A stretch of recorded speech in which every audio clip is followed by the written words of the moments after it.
Nero Wolfe and the Counterfeit Cathedral. It was a Monday in late October when the priest came calling, and if I'd known what that black cassock would drag us into, I might have let the Dobermans answer the door themselves. The rain had been falling since dawn, one of those cold autumn drizzles that turns Manhattan into a study in grey watercolors. I was at my desk in the office, typing up my notes on the Hendricks affair, 3 days of surveillance that had ended with a cheating husband, a forged will, and Wolfe collecting a fee that would keep him in orchids for 6 months. The doorbell rang at 11:07 a.m., just as Wolfe would be descending from the plant rooms on the roof. I heard the familiar sound of his elevator groaning to a halt, then his measured tread in the hallway. The dogs heard it too. All 5 of them lifted their heads in the front room where they'd been sprawling. Caesar, the big brindled alpha, was the first on his feet. I went to the front door and checked the one-way glass panel. A man stood on the stoop, thin and pale, maybe 45, wearing a priest's collar under a sodden raincoat. His hands trembled as he clutched a leather portfolio to his chest. When I opened the door, Caesar was already beside me, 110 pounds of muscle and suspicion. The priest took a step back. "Easy," I told the dog. To the visitor, "Can I help you?" "I need to see Nero Wolfe." His voice was educated, with a faint accent I couldn't place. French, maybe, or Belgian. "My name is Father Lucien Moreau. I have an urgent matter, a matter of life and death." They all say that. Mr. Wolfe sees people by appointment only. You can call, please. He looked past me into the hall, his eyes desperate. "I've traveled from St. Brigid's Cathedral. A man is dead. Another may die, and I believe I am being watched." The rain dripped from his coat onto the stone steps. Caesar growled, a low rumble that made the priest go paler still. Behind me I heard Wolfe's voice from the office doorway. "Archie, is that a man of the cloth dripping on my stoop?" I turned. Wolfe stood framed in the doorway, all 1/7 of a ton of him, his hands folded over the vast expanse of his yellow shirt. His face wore its usual expression of aristocratic distaste for the world beyond his brownstone. "Yes, sir. Father Lucien Moreau from St. Brigid's Cathedral," he says. I heard what he said. Life and death. They're always about life and death. Wolfe's eyes, half closed, studied the priest. "Very well. Since he's already ruining the doormat, he might as well ruin my morning. Bring him in." 5 minutes later, Father Moreau sat in the red leather chair facing Wolfe's desk, a cup of Fritz's coffee warming his hands. The priest had refused to remove his damp coat, as if he might need to flee at any moment. The Dobermans had settled in their usual spots, Caesar near the door, Mars by the window, Apollo and Minerva flanking the couch, and Diana, the smallest, near the corner where she could watch everything. But they weren't relaxed. Their ears were forward, their eyes tracking the priest's every movement. Wolfe had settled behind his desk with a sigh of resignation. "Now then, speak plainly and without theatrical embellishment. What brings you to my door?" Father Moreau set down his coffee cup with a hand that still shook. He opened the portfolio on his lap and withdrew a single sheet of paper, enclosed in a clear plastic sleeve. He leaned forward and placed it on Wolfe's desk. I moved closer to look. It was a $100 bill, or appeared to be. Benjamin Franklin stared up at us with his usual expression of bemused wisdom. "A counterfeit," Father Moreau said quietly. "I found it in the collection box last Sunday. At first I thought nothing of it, an honest mistake perhaps. But then I examined it more closely." He paused. "I studied art history before taking orders, Mr. Wolfe. I know quality work when I see it. This is exceptional." Wolfe picked up the bill with his fingertips, holding it to the light from his desk lamp. His lips pushed out, then in, his version of a thoughtful frown. After a moment, he set it down. "It is indeed exceptional. The paperweight is nearly perfect. The engraving is masterful.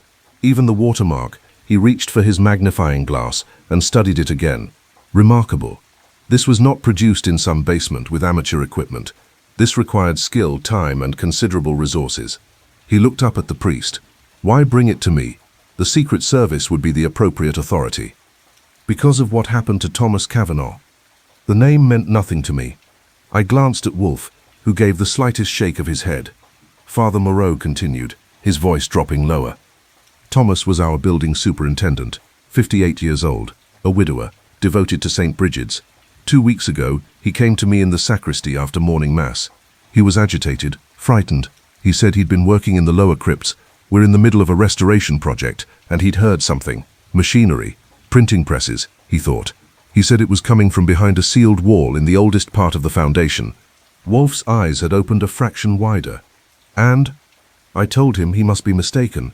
Our crypts are historic, yes, but they're thoroughly documented. There are no sealed chambers, no hidden rooms. I suggested the sound might be coming from the subway tunnels nearby, or from construction on the street above. Father Moreau's hands clenched. 3 days later, Thomas was found dead in the crypt. The police ruled it an accident. He'd fallen down a stone staircase in the dark. But Thomas knew those stairs. He'd walked them 1,000 times. He would never have fallen. And you believe his death was connected to what he heard? I know it was. The priest's voice cracked. Last Wednesday, I went down to the crypt myself. I found the place Thomas had mentioned. An old wall, medieval stonework, partially hidden behind a newer foundation support. And Mr. Wolfe, I heard it too. A faint humming, rhythmic, mechanical. Something is operating behind that wall. Wolfe was silent for a long moment, his fingers steepled under his chin. Finally, you still haven't explained why you came to me rather than the authorities. Father Moreau reached into his portfolio again and withdrew a second plastic sleeve. Inside was a folded piece of paper, yellowed with age. He handed it to Wolfe. Because of this, I found it in the cathedral archives yesterday, while researching the crypt's history.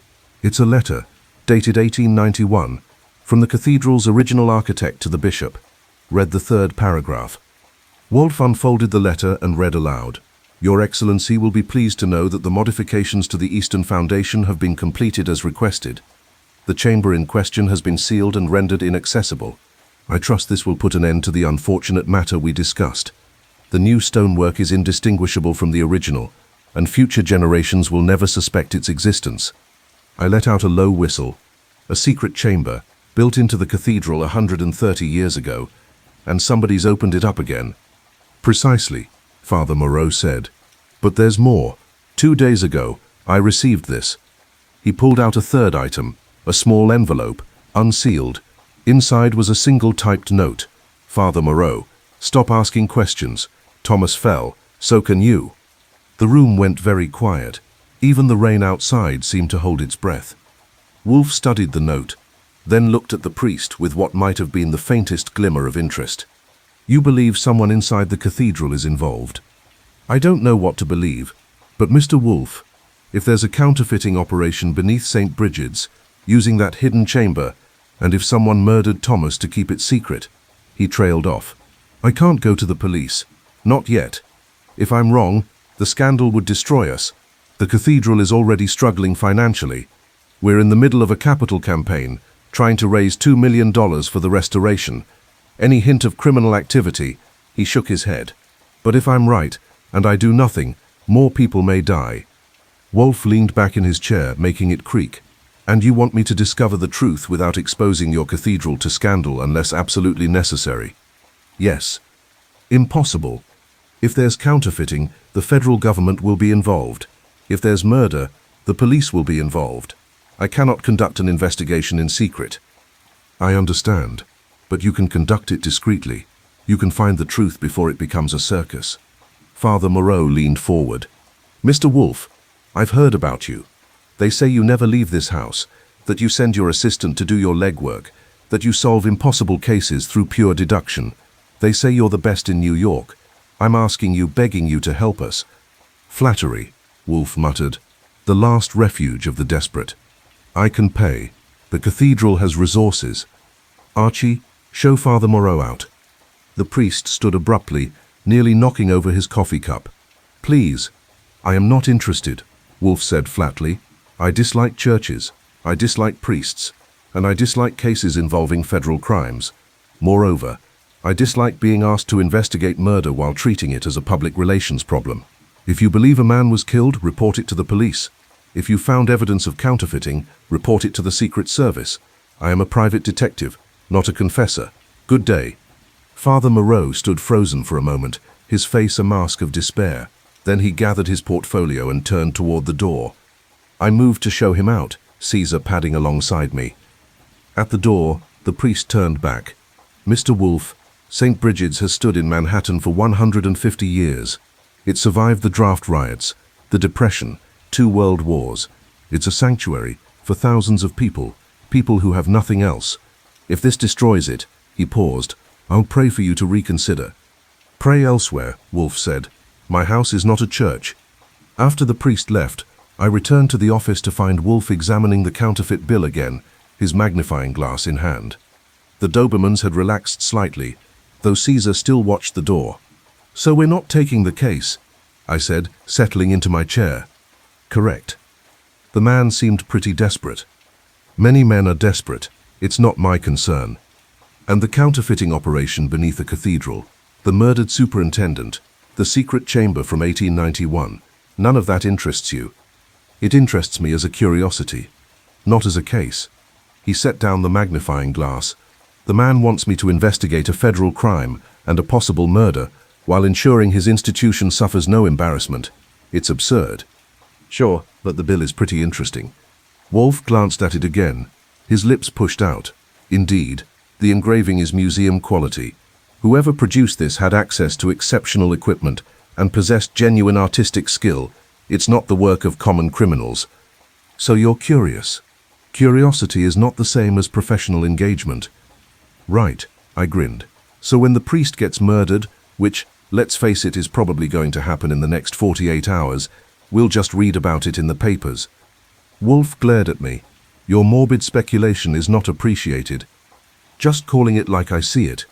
Guy comes here scared out of his mind, waves around evidence of murder and counterfeiting, gets a death threat, and we send him packing. Then what? We wait for Inspector Kramer to show up asking why we didn't report it? That got him. Wolfe's glare intensified, which meant I'd scored a point. He hated dealing with Kramer under the best circumstances. The thought of explaining why he'd turned away a potential murder victim. You're enjoying this, he growled. I'm just thinking ahead. Besides, when's the last time we had a really interesting case? The Hendricks thing was routine. Before that was the insurance fraud. And before that, enough. Wolfe closed his eyes. You're determined to be insufferable. It's my job. So are we taking the case? We are not. He opened his eyes. But we will observe, discreetly.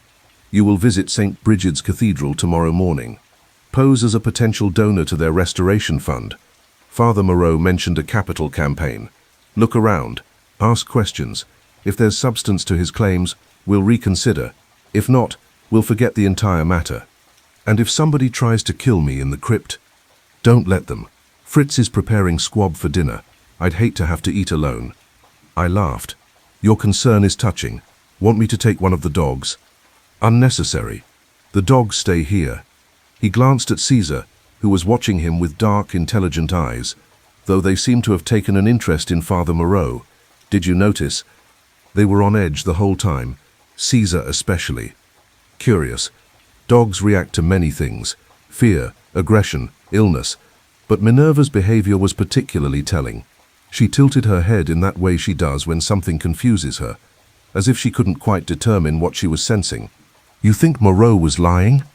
Not lying, but perhaps not telling us everything. Wolfe picked up the counterfeit bill one more time. There's something else, Archie.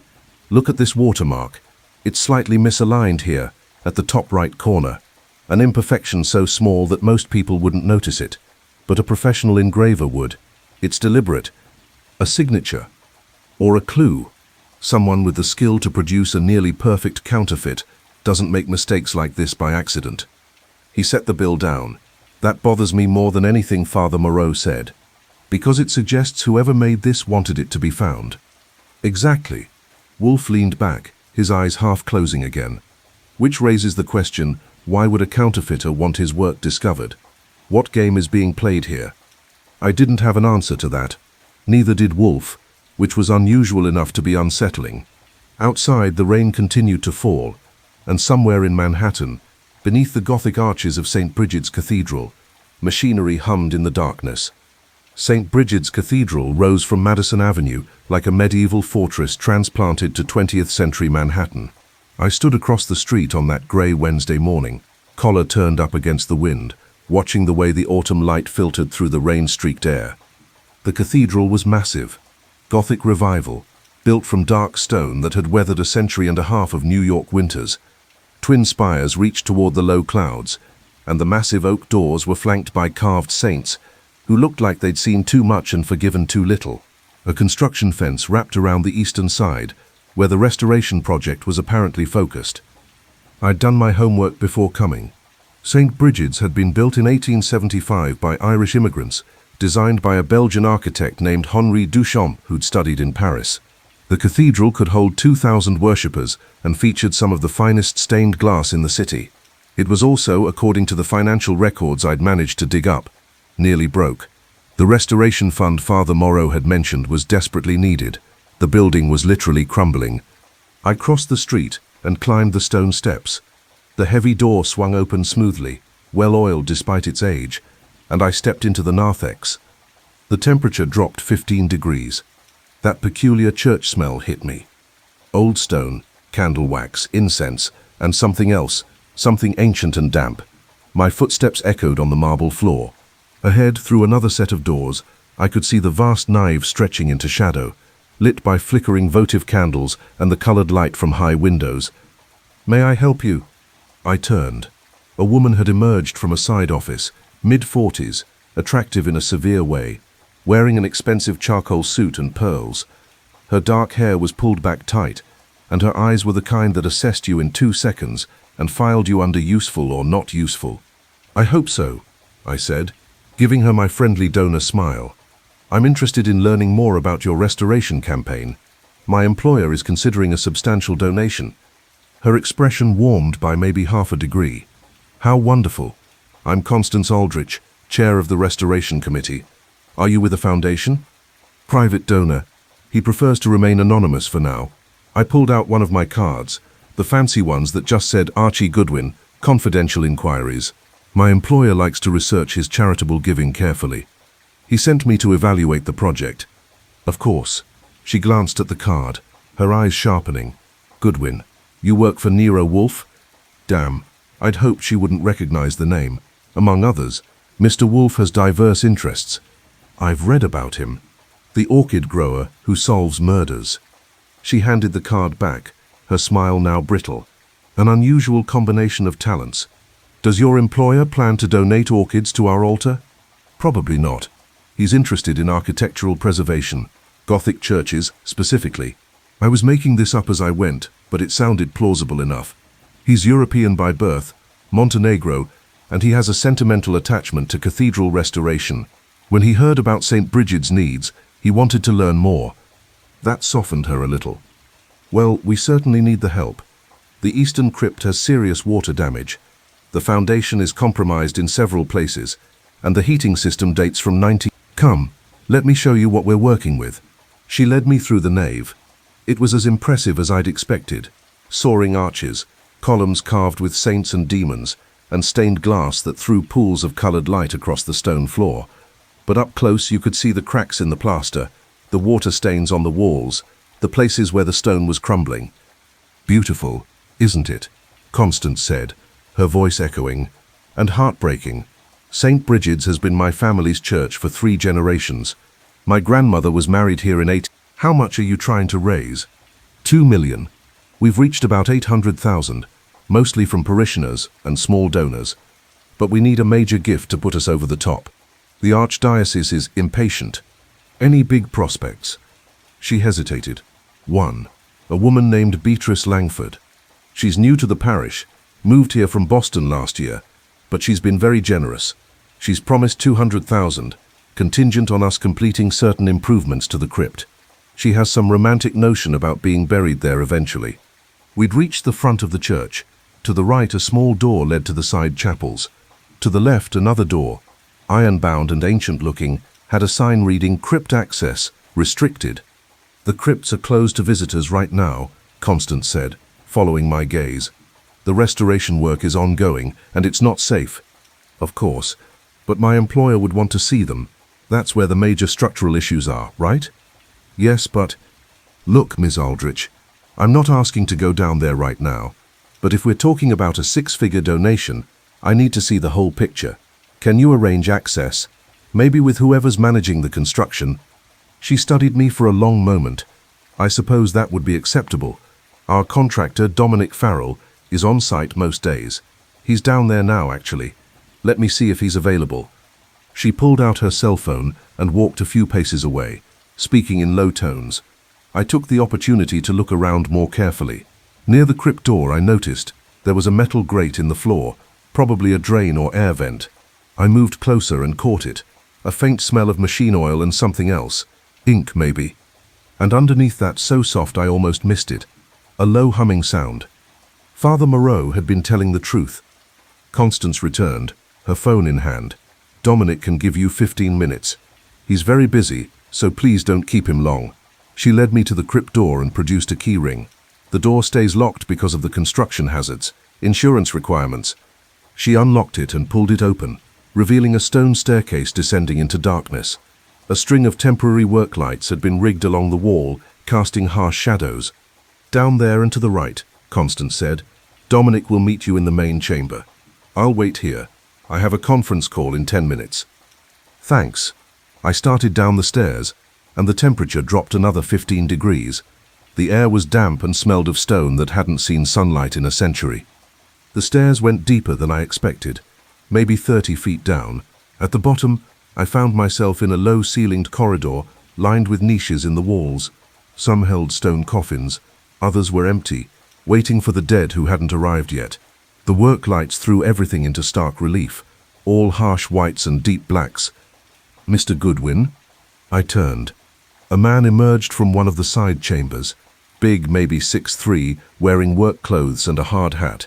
He had the build of someone who'd done physical labor all his life, with hands that looked like they could break stone bare-handed. But his eyes were intelligent, watchful. That's me. You're Dominic Farrell? Yeah. He didn't offer to shake hands. Constance said you're checking things out for a potential donor. What do you need to see? The major problem areas. Water damage, foundation issues, whatever's going to eat up the most money. Follow me. He led me deeper into the crypt, past more burial niches and through an archway into a larger chamber. This one had been set up as a work area. Tools, supplies, sections of stone stacked against the walls. In the corner I spotted something interesting, fresh mortar on an old wall, and a pile of broken stone that looked like it had been recently chiseled away. The eastern wall there, Farrell said, gesturing. We had to reinforce the foundation. The original stonework was compromised by water damage from a broken drainage pipe. Took us 2 weeks to fix it properly. When did you finish? About 10 days ago. I walked closer to the wall, examining it. The new mortar was obvious, lighter in color than the surrounding stone. But the interesting thing was the pattern of the repairs. If I was reading it right, Farrell hadn't just patched a crack. He'd broken through the wall and then resealed it. Did you find anything when you opened it up? I asked casually. Any old tunnels, buried chambers, anything like that? His expression didn't change, but something flickered in his eyes. No, just the drainage pipe and a lot of dirt. Why? Curious. I heard this cathedral has some interesting history. Secret passages, hidden rooms, that kind of thing. You heard wrong. It's just a church. Old, crumbling, full of dead people. Nothing romantic about it. The humming sound was louder down here. I couldn't pinpoint the source, but it was definitely coming from somewhere behind the walls. Farrell had to hear it too, but he was pretending he didn't. What about the building superintendent? I asked. Thomas. I pretended to check my notes. Kavanaugh. Miss Aldrich mentioned he died down here recently. Yeah, fell down the stairs in the dark. Stupid accident. Farrell's tone was flat. The guy was almost 60. He should have been more careful. Did you see it happen? No, nobody did. He was down here alone after hours. Farrell checked his watch. Look, I've got work to do. Is there anything else you need to see? Just one more thing. The heating system. Where are the main pipes? Why? My employer is interested in the full scope of the mechanical systems. If we're going to donate, we want to know everything needs replacing. Farrell stared at me for a long moment. Then he shrugged. Fine, follow me. He led me through another archway into a narrower corridor. The work lights here were spaced further apart, leaving pools of shadow. The humming sound was getting louder. We passed more burial niches, more ancient stone, and then there, A section of wall that looked different from the others. Newer stone, different color, and most tellingly, a gap at the bottom where the mortar didn't quite meet the floor. Air was moving through that gap, carrying with it the smell of machine oil and ink. Farrell walked past it without stopping, but I saw him glance at it, checking it, making sure it still looked secure. "The heating pipes are up ahead," he said, his voice echoing. "We had to reroute some of them when..." From somewhere deeper in the crypt, a sound rang out, metal on metal, like someone dropping a tool. Farrell stopped walking. In the silence that followed, I could hear the humming more clearly, and underneath it something rhythmic, like a press, like a printing press. "What was that?" I asked. "Nothing. Probably something settling. Old buildings make noise." It sounded like it came from behind that wall back there. "There's nothing behind that wall. It's solid stone." He turned to face me, his expression hardening. "Look, Mr. Goodwin, I don't know what you're really doing down here, but I'm done playing tour guide. The heating pipes are that way." He pointed. "You can look at them yourself. I've got work to do." He walked past me, heading back toward the main chamber. I listened to his footsteps fading, then looked at the wall again. Father Moreau was right. There was something back there, and Dominic Farrell knew exactly what it was. I walked back to the wall and crouched down, examining the gap at the bottom.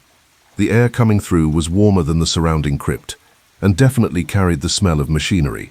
I pulled out my pocket flashlight and aimed it through the gap, but couldn't see anything, just more darkness.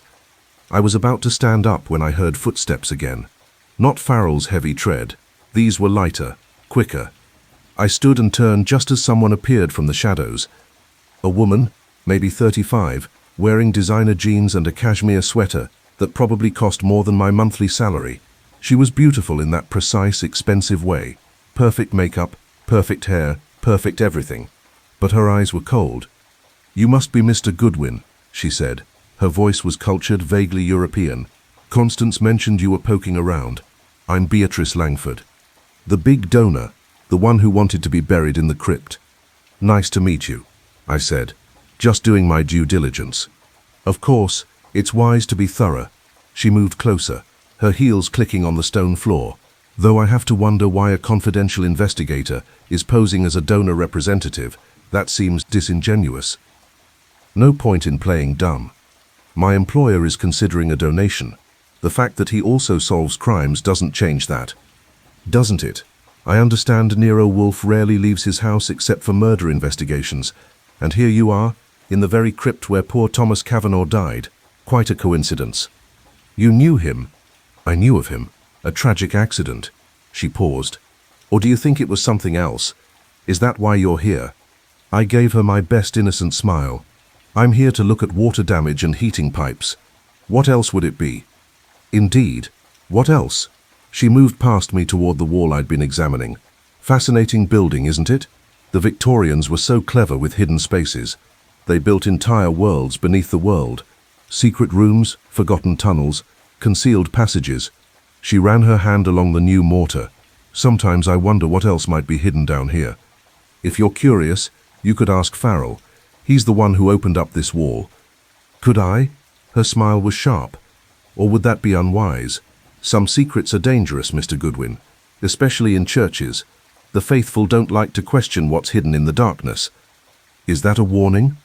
"Simply advice, from one careful person to another." She glanced at her watch. "Cartier. I noticed. I have a meeting.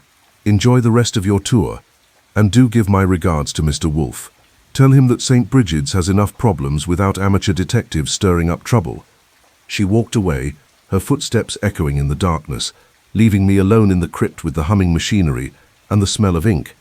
I got back to the brownstone at 1:45, just as Fritz was clearing away the lunch dishes. Wolfe was at his desk with a bottle of beer, reading a book about medieval architecture, which was either a remarkable coincidence or proof that he'd been thinking about the case more than he'd admitted. The Dobermans greeted me at the door with their usual routine. Caesar first, checking me over, followed by the others. Diana jumped up, her front paws on my chest, and I scratched behind her ears before heading to the office. "Well," Wolfe said without looking up from his book, "Father Moreau was right. There's something under that cathedral, and people are willing to kill to keep it secret. That got his attention. He set down the book and looked at me. Report. I gave him everything, the layout of the cathedral, my conversation with Constance Aldrich, the crypt tour with Dominic Farrell, the sealed wall with air and sound coming through it, and my encounter with Beatrice Langford. When I finished, Wolfe was leaning back in his chair, his eyes half closed. The wall, he said. You're certain air was moving through the gap? Positive. Warm air, carrying the smell of machine oil and ink. And that humming sound Father Moreau mentioned. It's definitely a printing press. I've heard enough of them to know. And this Farrell deliberately avoided acknowledging it. He walked right past it like it wasn't there. But he knew. He's the one who broke through the wall in the first place, then sealed it back up. The mortar's less than 2 weeks old. Wolfe opened his eyes. Convenient timing.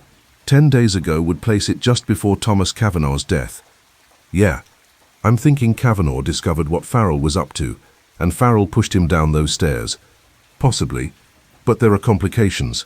Wolfe picked up his beer and drank. First, the contractor would need access to the hidden chamber to set up the counterfeiting operation. That suggests he either discovered it independently or was told about it by someone with knowledge of the cathedral's history. Second, the quality of that counterfeit bill suggests an expert engraver, not a construction worker. Farrell may be involved, but he's not working alone. What about Beatrice Langford? She showed up awfully fast after Farrell left me alone down there, and she knew exactly who I was. That woman troubles me. Wolfe set down his beer. She's new to the parish, wealthy and specifically interested in the crypt. Her donation is contingent on certain improvements, which could mean preparing the hidden chamber for its current use. She may be financing the operation. So Farrell does the physical work, Langford provides the money, and someone else does the engraving. A 3-person operation. At minimum, but there's a fourth party we haven't accounted for. Father Moreau himself. I stared at him. You think the priest is involved? I think we should not exclude the possibility. He came here knowing we would investigate. He brought us a counterfeit bill and a story designed to direct our attention toward the cathedral. The dogs reacted strangely to him, as if sensing deception. And consider, who would have better access to the cathedral's secrets than its rector? But he's the one who asked for help, which could be misdirection. Perhaps the operation has grown too dangerous, and he wants someone else to shut it down without implicating himself. Or perhaps there's a power struggle among the conspirators, and he's using us as a weapon against his partners. I thought about that. Father Moreau had seemed genuinely frightened, but Wolfe was right. Fear didn't prove innocence. So what's our next move? We need more information. Specifically, we need to know 3 things. Who has the skill to produce that counterfeit? Who has access to the hidden chamber? And who stands to profit? Archie, I want you to... The doorbell rang. I went to the hall and checked the glass panel. 2 men on the stoop, one in a police uniform, the other in a rumpled suit I'd recognize anywhere. Inspector Lionel T. Kramer of Homicide, looking exactly as happy as he always did when visiting us, which is to say not at all. I went back to the office. Kramer and company. Wolfe's face soured. Tell him I'm engaged. He saw me through the glass. He knows I'm home. Then tell him I'm dead. Be creative. You want me to sick the dogs on him? Caesar's probably up for it. Tempting but impractical. Very well, bring him in. But if he's come about the Hendricks case, remind him that adultery and perjury fall outside his jurisdiction. I went back and opened the door. Kramer stomped in, bringing cold air and irritation with him. The uniform stayed on the stoop. Caesar gave Kramer a long look but didn't growl. The inspector had been here often enough to be tolerated, if not welcomed. Afternoon, Inspector, I said cheerfully. Lovely weather for a visit. Can it, Goodwin? Where's Wolfe? In the office, contemplating mortality and drinking beer. The usual. Come on back. Kramer followed me. His jaw set in that way that meant he was about to make accusations he couldn't quite prove. Wolfe watched him enter with the expression of a man watching someone track mud on his carpet. Inspector, to what do I owe this intrusion? Cut the act, Wolfe. I know you're involved with St. Brigid's Cathedral. Wolfe's eyebrows rose a fraction. I have no involvement with any religious institution. I'm an agnostic. Yeah, well, this agnostic's assistant was there this morning, asking questions about a dead building superintendent and poking around in the crypt. You want to tell me why? I hadn't expected word to travel that fast. Someone had called Kramer within hours of my visit. Someone who didn't want us investigating. Wolfe was unperturbed. Mr. Goodwin was evaluating a potential charitable donation. I occasionally support architectural preservation efforts. Horseshit. You never leave this house except to make trouble, and when Goodwin shows up somewhere, bodies usually follow. Kramer pulled out a cigar and jammed it in his mouth, unlit. Now I've got the Secret Service breathing down my neck about counterfeiting, the Archdiocese calling the Commissioner about protecting the cathedral's reputation, and Goodwin's name connected to both. So I'm going to ask one more time, what's your angle? There is no angle. I was approached by a concerned party who brought me evidence of possible criminal activity. I am considering whether to accept the case. What concerned party? That's privileged information. Not when there's a federal crime involved. The Secret Service wants to talk to whoever brought you that counterfeit bill. So Kramer knew about the bill, which meant someone had told him, either Farrell, Langford, or Constance Aldrich, or possibly Father Moreau himself, though that seemed less likely. Wolfe was silent for a moment, his eyes half closed in thought. Then, very well, the party in question is Father Lucien Moreau, rector of St. Brigid's. He came here Monday morning with a counterfeit $100 bill found in the collection box. He asked me to investigate discreetly, but I declined. However, I retained the bill for examination. Where is it? In my safe. You may have it, along with Father Moreau's contact information. I assume you'll want to question him. Kramer looked suspicious. Wolfe never cooperated this easily. What's the catch? No catch. I've decided the case is too complicated and politically sensitive for my taste. Let the federal authorities handle it. Archie, get the bill from the safe and give it to the inspector. I went to the safe behind the painting and retrieved the plastic sleeve containing the counterfeit. I handed it to Kramer, who studied it briefly before tucking it into his inside pocket. All right, Kramer said slowly, so you're out. You're not investigating. Correct. And Goodwin's trip to the cathedral was just what? Curiosity? Due diligence. I wanted to verify Father Moreau's story before committing resources. Having verified it, I've decided to abstain. The matter is yours. Kramer stared at him for a long moment, then shook his head. I don't believe you. You're up to something. But I'll take the bill and the name. If I find out you've been withholding evidence or obstructing, you won't. Good day, Inspector.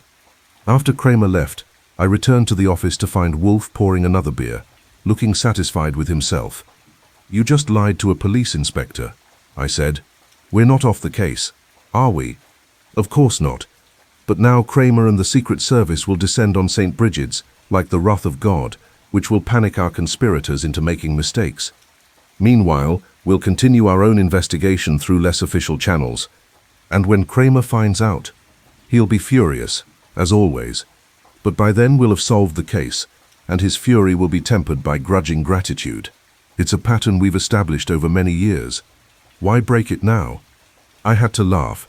So what's the real plan? First, we identify our suspects.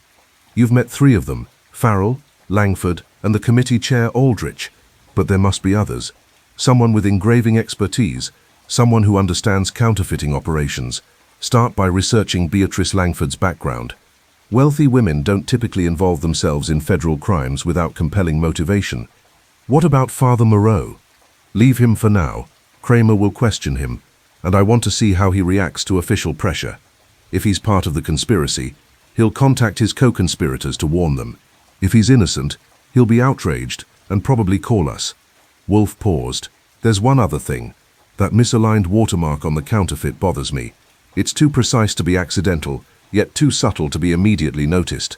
Someone wanted that bill to be found and examined carefully. A message? Or a signature? Or possibly? He trailed off, his eyes distant. A test. To see if anyone was paying attention. That's a hell of a way to test the waters.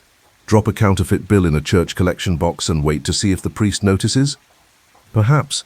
Or perhaps the bill was meant for someone else entirely, and Father Moreau finding it was an accident that disrupted the plan. Wolfe drank his beer. We're missing something, Archie. Some connection between the conspirators that makes sense of this elaborate arrangement. Why a cathedral? Why that particular hidden chamber? Why now? Money's the obvious answer. Money is never the obvious answer with counterfeiting. Counterfeiting is difficult, dangerous, and far less profitable than people imagine. The risk of detection is high, the penalty severe, and the process requires skills that could be applied to legitimate, lucrative work. People don't counterfeit for money alone. There's always another motive: revenge, ideology, compulsion. We need to find that motive. The phone rang. I answered it. Nero Wolfe's office. Mr. Goodwin? A woman's voice, tight with stress. This is Constance Aldrich from St. Brigid's. I need to speak with Mr. Wolfe immediately. It's an emergency. I put my hand over the receiver. Constance Aldrich says it's urgent. Wolfe grimaced but gestured for me to put it through. I switched to the speaker. This is Nero Wolfe. What is the nature of your emergency, madam? Mr. Wolfe, I apologize for calling, but I don't know who else to turn to. The police were just here, that Inspector Kramer, asking terrible questions about counterfeiting and Thomas Kavanagh's death. And now Father Moreau has disappeared. Wolfe's eyes opened. Disappeared. He left the rectory around 2 o'clock, saying he had an errand. He hasn't returned, and he's not answering his phone. Mr. Wolfe, I'm frightened. If something's happened to him. Have you checked with the other clergy? He's our only resident priest. The deacons are part-time. He wouldn't just leave without telling anyone. What about Dominic Farrell? Have you spoken with him? I tried. He's not in the crypt, and his truck is gone from the parking lot. I think he left right after you did this morning, Mr. Goodwin. I exchanged a look with Wolfe. This was moving faster than we'd anticipated.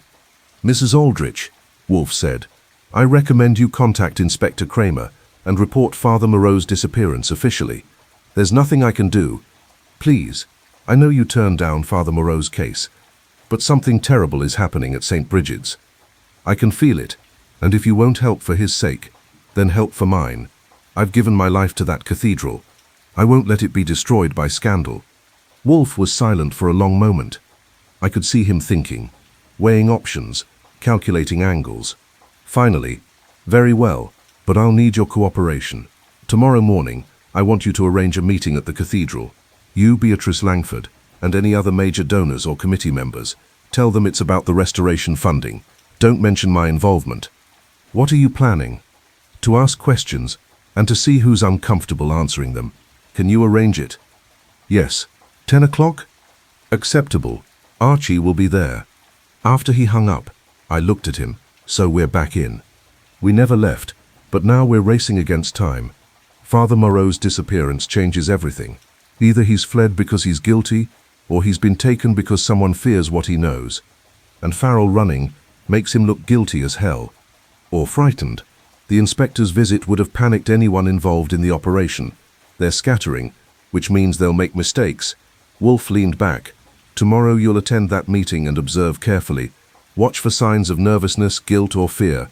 Meanwhile, tonight you'll do research. I want to know everything about Beatrice Langford, Dominic Farrell, Constance Aldrich, and anyone else connected to that cathedral's restoration project. Financial records, criminal histories, personal relationships. Something connects these people beyond church attendance. That's a lot of research. Then you'd better start now. And Archie, be careful tomorrow. If Father Moreau has been harmed, the killer is growing desperate. Desperate people do unpredictable things. Should I take one of the dogs? No, but take your pistol. And remember, in a crisis, it's better to retreat and report than to play hero. I'd hate to have to train a new assistant. Your sentimentality is overwhelming. He smiled thinly. It's practical concern. Fritz has already planned next week's menus. It would be inconvenient to eat alone. I spent that evening hunched over my desk, working through background checks and financial records, while the Dobermans dozed around the office. Wolfe sat in his chair, reading and occasionally asking questions, and Fritz brought coffee at intervals, the good dark roast he made when he knew we'd be working late. What I found was interesting. Beatrice Langford had arrived in New York 14 months ago from Boston, but before that her trail got murky. Her money came from a trust fund established by her late father, Gregory Langford, or at least that's what the paperwork said. But when I dug deeper, I found something odd. Gregory Langford had died in 1998, and his obituary listed 2 children, neither named Beatrice. Yet somehow Beatrice had access to a trust fund in his name worth over $3 million. She's using a fake identity, I told Wolfe around midnight. The real Beatrice Langford died in a car accident in 2018. Whoever this woman is, she stole a dead woman's identity and created a financial trail to support it. Sophisticated, Wolfe murmured. That level of identity theft requires planning, resources and connections. She's not an amateur. And here's something else. 6 months before she moved to New York, there was a counterfeiting bust in Boston. The Secret Service raided a printing operation in the South End. They arrested 3 men but never found the engraver, the artist who made the plates. The case went cold. Wolfe looked up from his book. The engraver escaped. And now we've got high-quality counterfeit bills showing up in New York, produced by someone with exceptional skill. What if Beatrice Langford is the Boston engraver, or working with them? It's plausible, but why choose St. Brigid's? There are hundreds of buildings in Manhattan that could conceal a printing operation. Why specifically target a cathedral? The hidden chamber. It's perfect, old, forgotten, with access restricted to a few people. Plus there's the religious cover. Who's going to suspect a church of harboring counterfeiters? Someone did. Thomas Cavanaugh. I nodded. Yeah, and that got him killed. I moved on to Dominic Farrell. His record was cleaner. Licensed contractor, 20 years in business, generally good reviews. But about 8 months ago, right around the time he got the St. Brigid's job, his company had financial problems, tax liens, late payments to suppliers, and a lawsuit from a subcontractor. Then suddenly, 3 months ago, everything cleared up. His debts were paid, the liens released, the lawsuit settled. Someone gave him money, I said. A lot of it. Right after he started work at the cathedral. Payment for services rendered. Opening the hidden chamber, setting up the printing operation, disposing of anyone who discovered it. Wolfe's eyes were half closed. He's the mechanic of the operation, useful but not essential. They could replace him if necessary. What about Constance Aldrich? What about her? She runs the restoration committee. She controls access to the building, knows everyone involved, handles the finances. If anyone would notice something wrong, it would be her, unless she's deliberately not noticing. Is she receiving money? I checked my notes, not that I can find. Her finances look clean. She's comfortable but not wealthy, salary from an investment firm, some family money, nothing unusual. Then she's either innocent or clever enough not to leave a trail. Put her in the uncertain column for now. Wolfe paused. Did you find anything on Father Moreau? Still digging. But there's something odd. He's been at St. Brigid's for 3 years, came from a parish in New Jersey before that. But before New Jersey, there's a gap in his employment history, about 5 years, where he doesn't seem to have been assigned to any church. Missing time. Yeah, I've got calls into the archdiocese, but they're not quick about sharing information. I should have something tomorrow. Good, keep pushing. Wolfe closed his book. We're beginning to see the outline of something, Archie.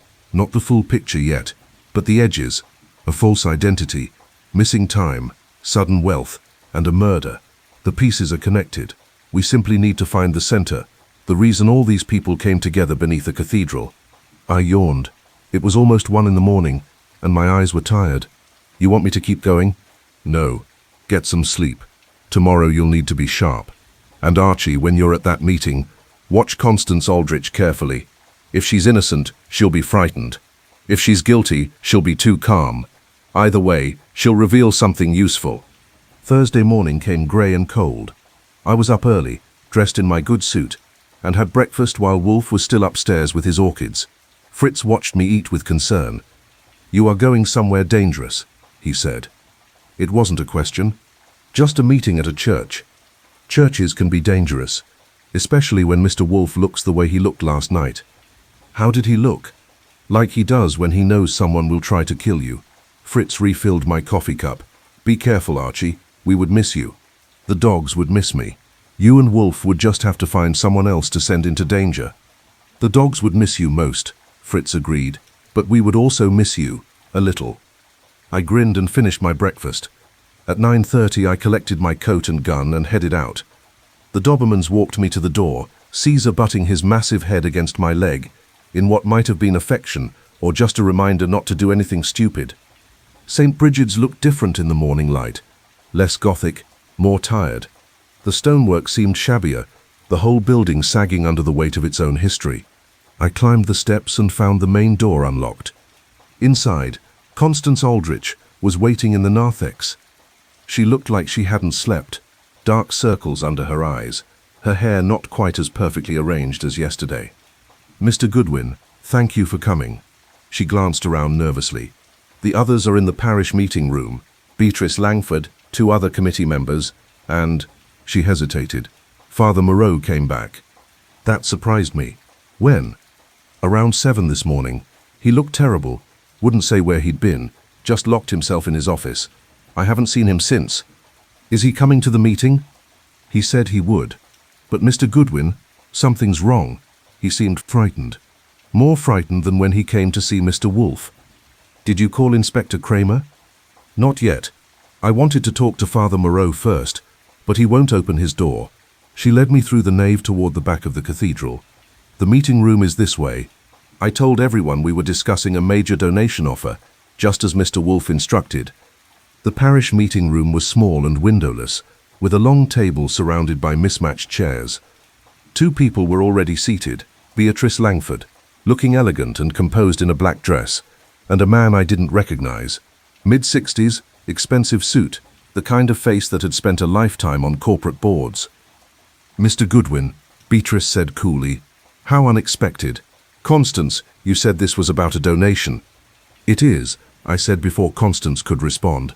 "My employer is considering a substantial contribution, but he has some questions about the cathedral's finances and administration. He asked me to conduct a preliminary review."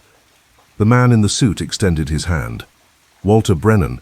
I'm the treasurer of the Restoration Committee. Happy to answer any financial questions." I shook his hand and took a seat. "Thanks. I appreciate everyone making time." "Where's Father Moreau?" Beatrice asked Constance. "You said he'd be here." "He's coming. He's just..." The door opened. Father Moreau stood in the doorway, and he looked like hell.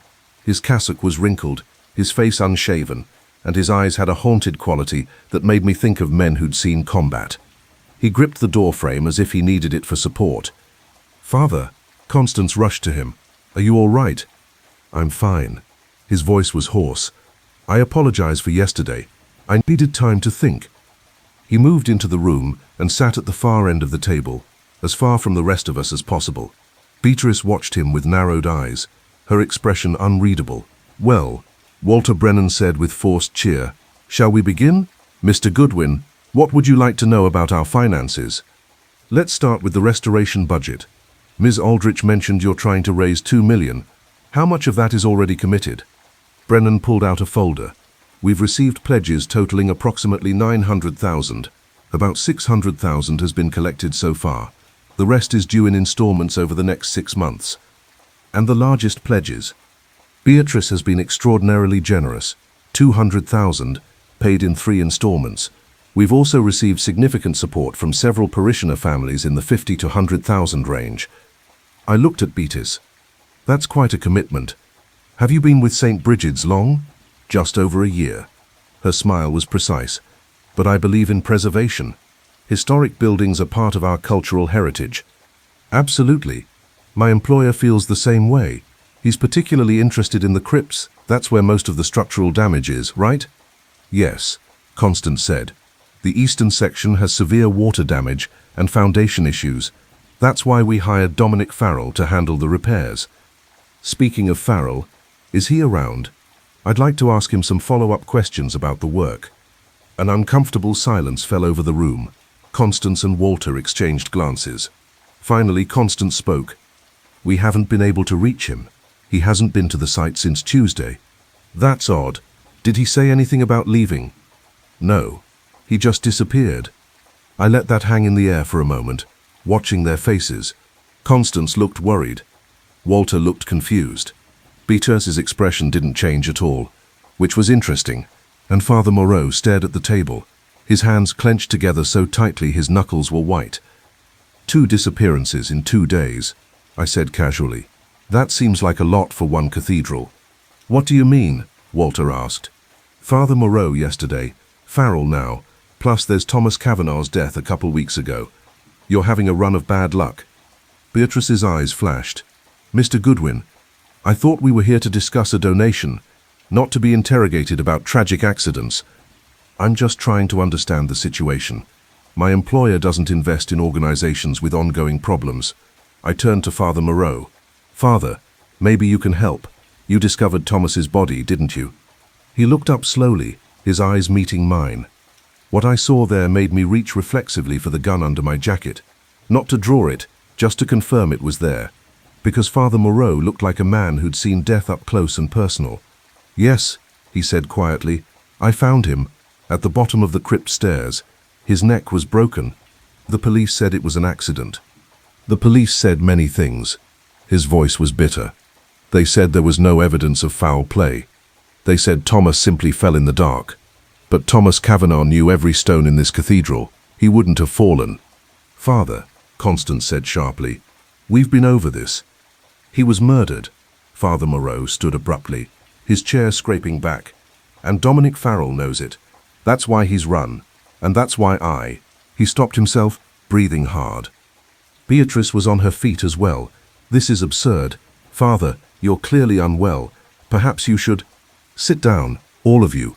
The voice came from the doorway, deep, commanding, and unexpected. We all turned.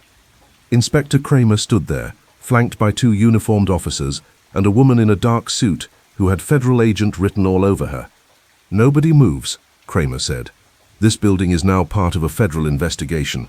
Agent Torres here is with the Secret Service, and she has some questions about counterfeiting operations. He looked directly at me. Goodwin, I should have known you'd be in the middle of this. Where's Wolfe? At home, minding his own business, which is more than I can say for you. Cut the comedy. Agent Torres. The federal agent stepped forward, pulling out her credentials. I'm Special Agent Isabel Torres, United States Secret Service. We have reason to believe this cathedral is being used to produce counterfeit currency. We also believe Thomas Kavanagh was murdered to conceal that operation. Everyone in this room is a person of interest. You're all going to come with us for questioning. Father Moreau sank back into his chair, his face ashen. Constance looked like she might faint. Walter Brennan was stammering protests about lawyers and warrants. But Beatrice Langford just smiled. By all means, Agent Torres, I'm happy to cooperate. I have nothing to hide. And that's when I knew for certain. Beatrice Langford was at the center of this. And whatever was about to happen, it was going to be bad. They took us to Federal Plaza in separate cars, standard procedure when you're trying to prevent suspects from coordinating stories. I rode with Kramer, who spent the entire trip glowering at me while I admired the autumn scenery. You knew about the counterfeiting, he said finally. You and Wolfe both knew, and you didn't report it. We reported it to you, Monday afternoon, remember? You took the counterfeit bill. After sitting on it for days, after Goodwin here went poking around the crime scene. That's obstruction. That's due diligence. There's a difference. He made a noise that suggested he disagreed, but couldn't quite articulate why. We pulled up to the federal building, and I was escorted inside by an agent who looked like he bench-pressed small cars for fun. They put me in an interview room.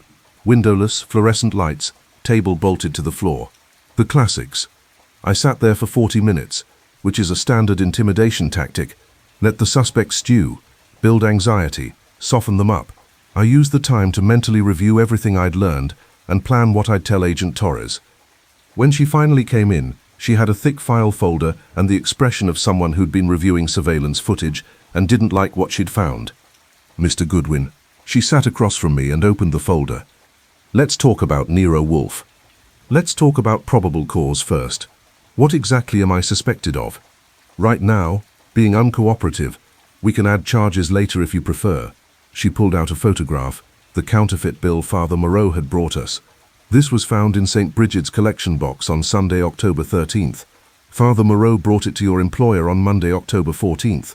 Why didn't Mr. Wolfe report it immediately? He did report it. To Inspector Kramer.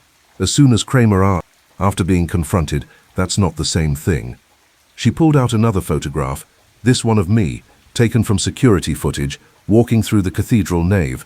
Wednesday morning you visited St. Brigid's posing as a potential donor. You asked questions about Thomas Kavanagh's death, examined the crypt, and spoke with Dominic Farrell. What were you really doing there?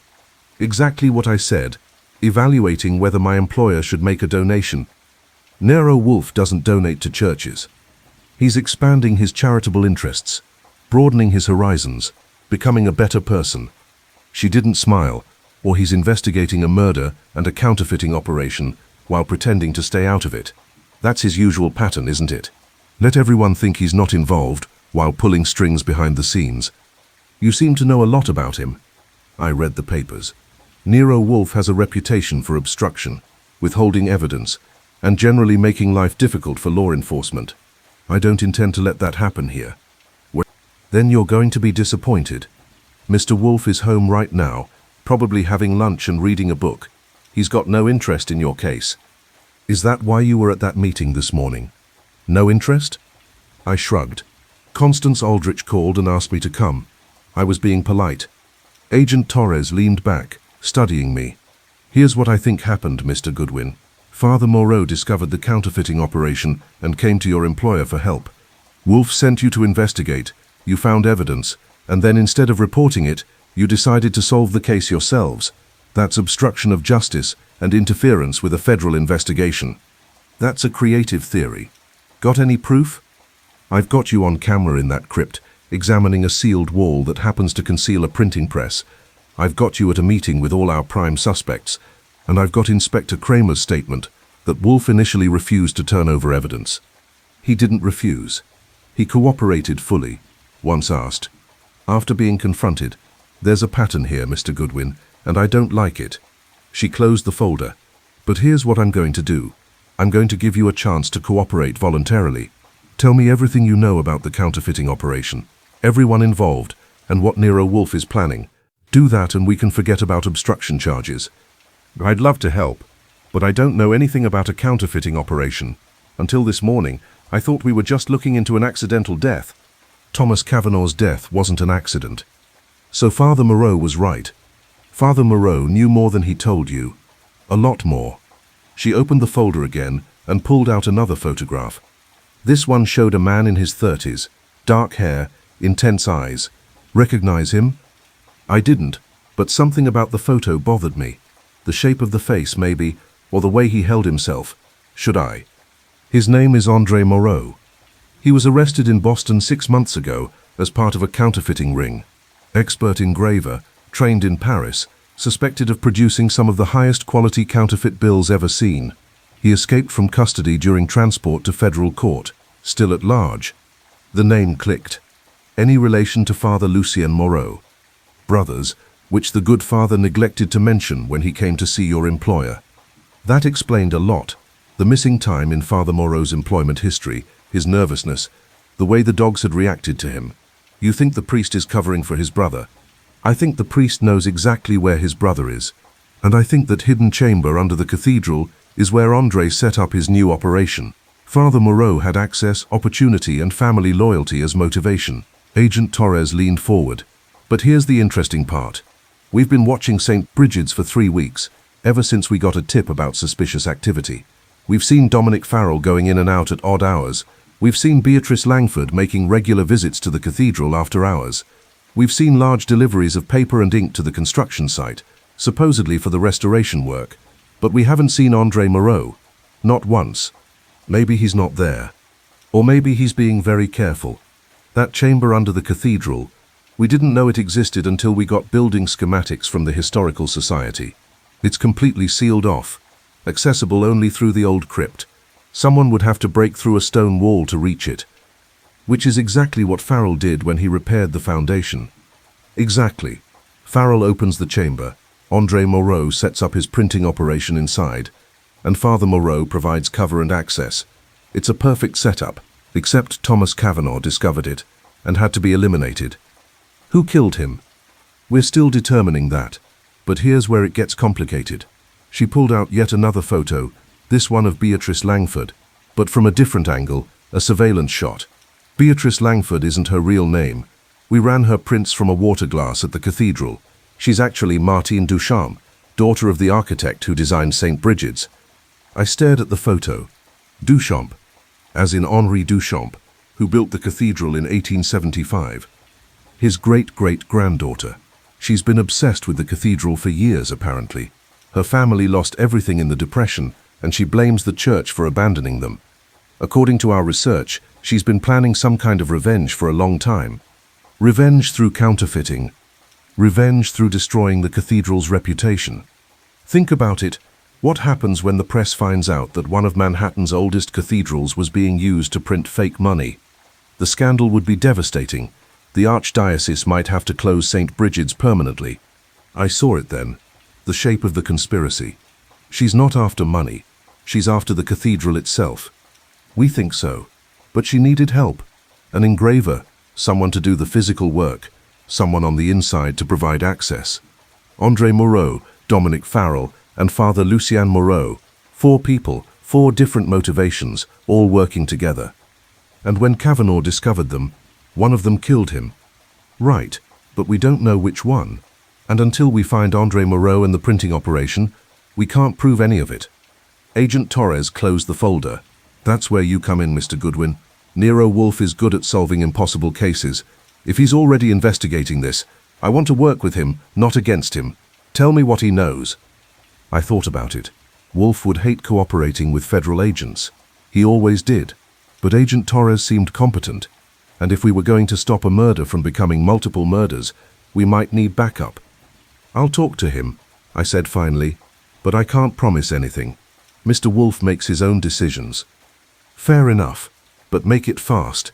Dominic Farrell has disappeared. Father Moreau is on the edge of a breakdown, and Beatrice Langford, or Martine Duchamp, or whoever she really is still walking around free. This situation is unstable, and when it breaks, people are going to die. They released me 2 hours later with instructions not to leave the city. I called the brownstone from a payphone outside Federal Plaza. I didn't trust my office phone not to be tapped. Fritz answered. Mr. Goodwin, are you all right? Mr. Wolfe has been very concerned. I'm fine. Is he available? He's in the office.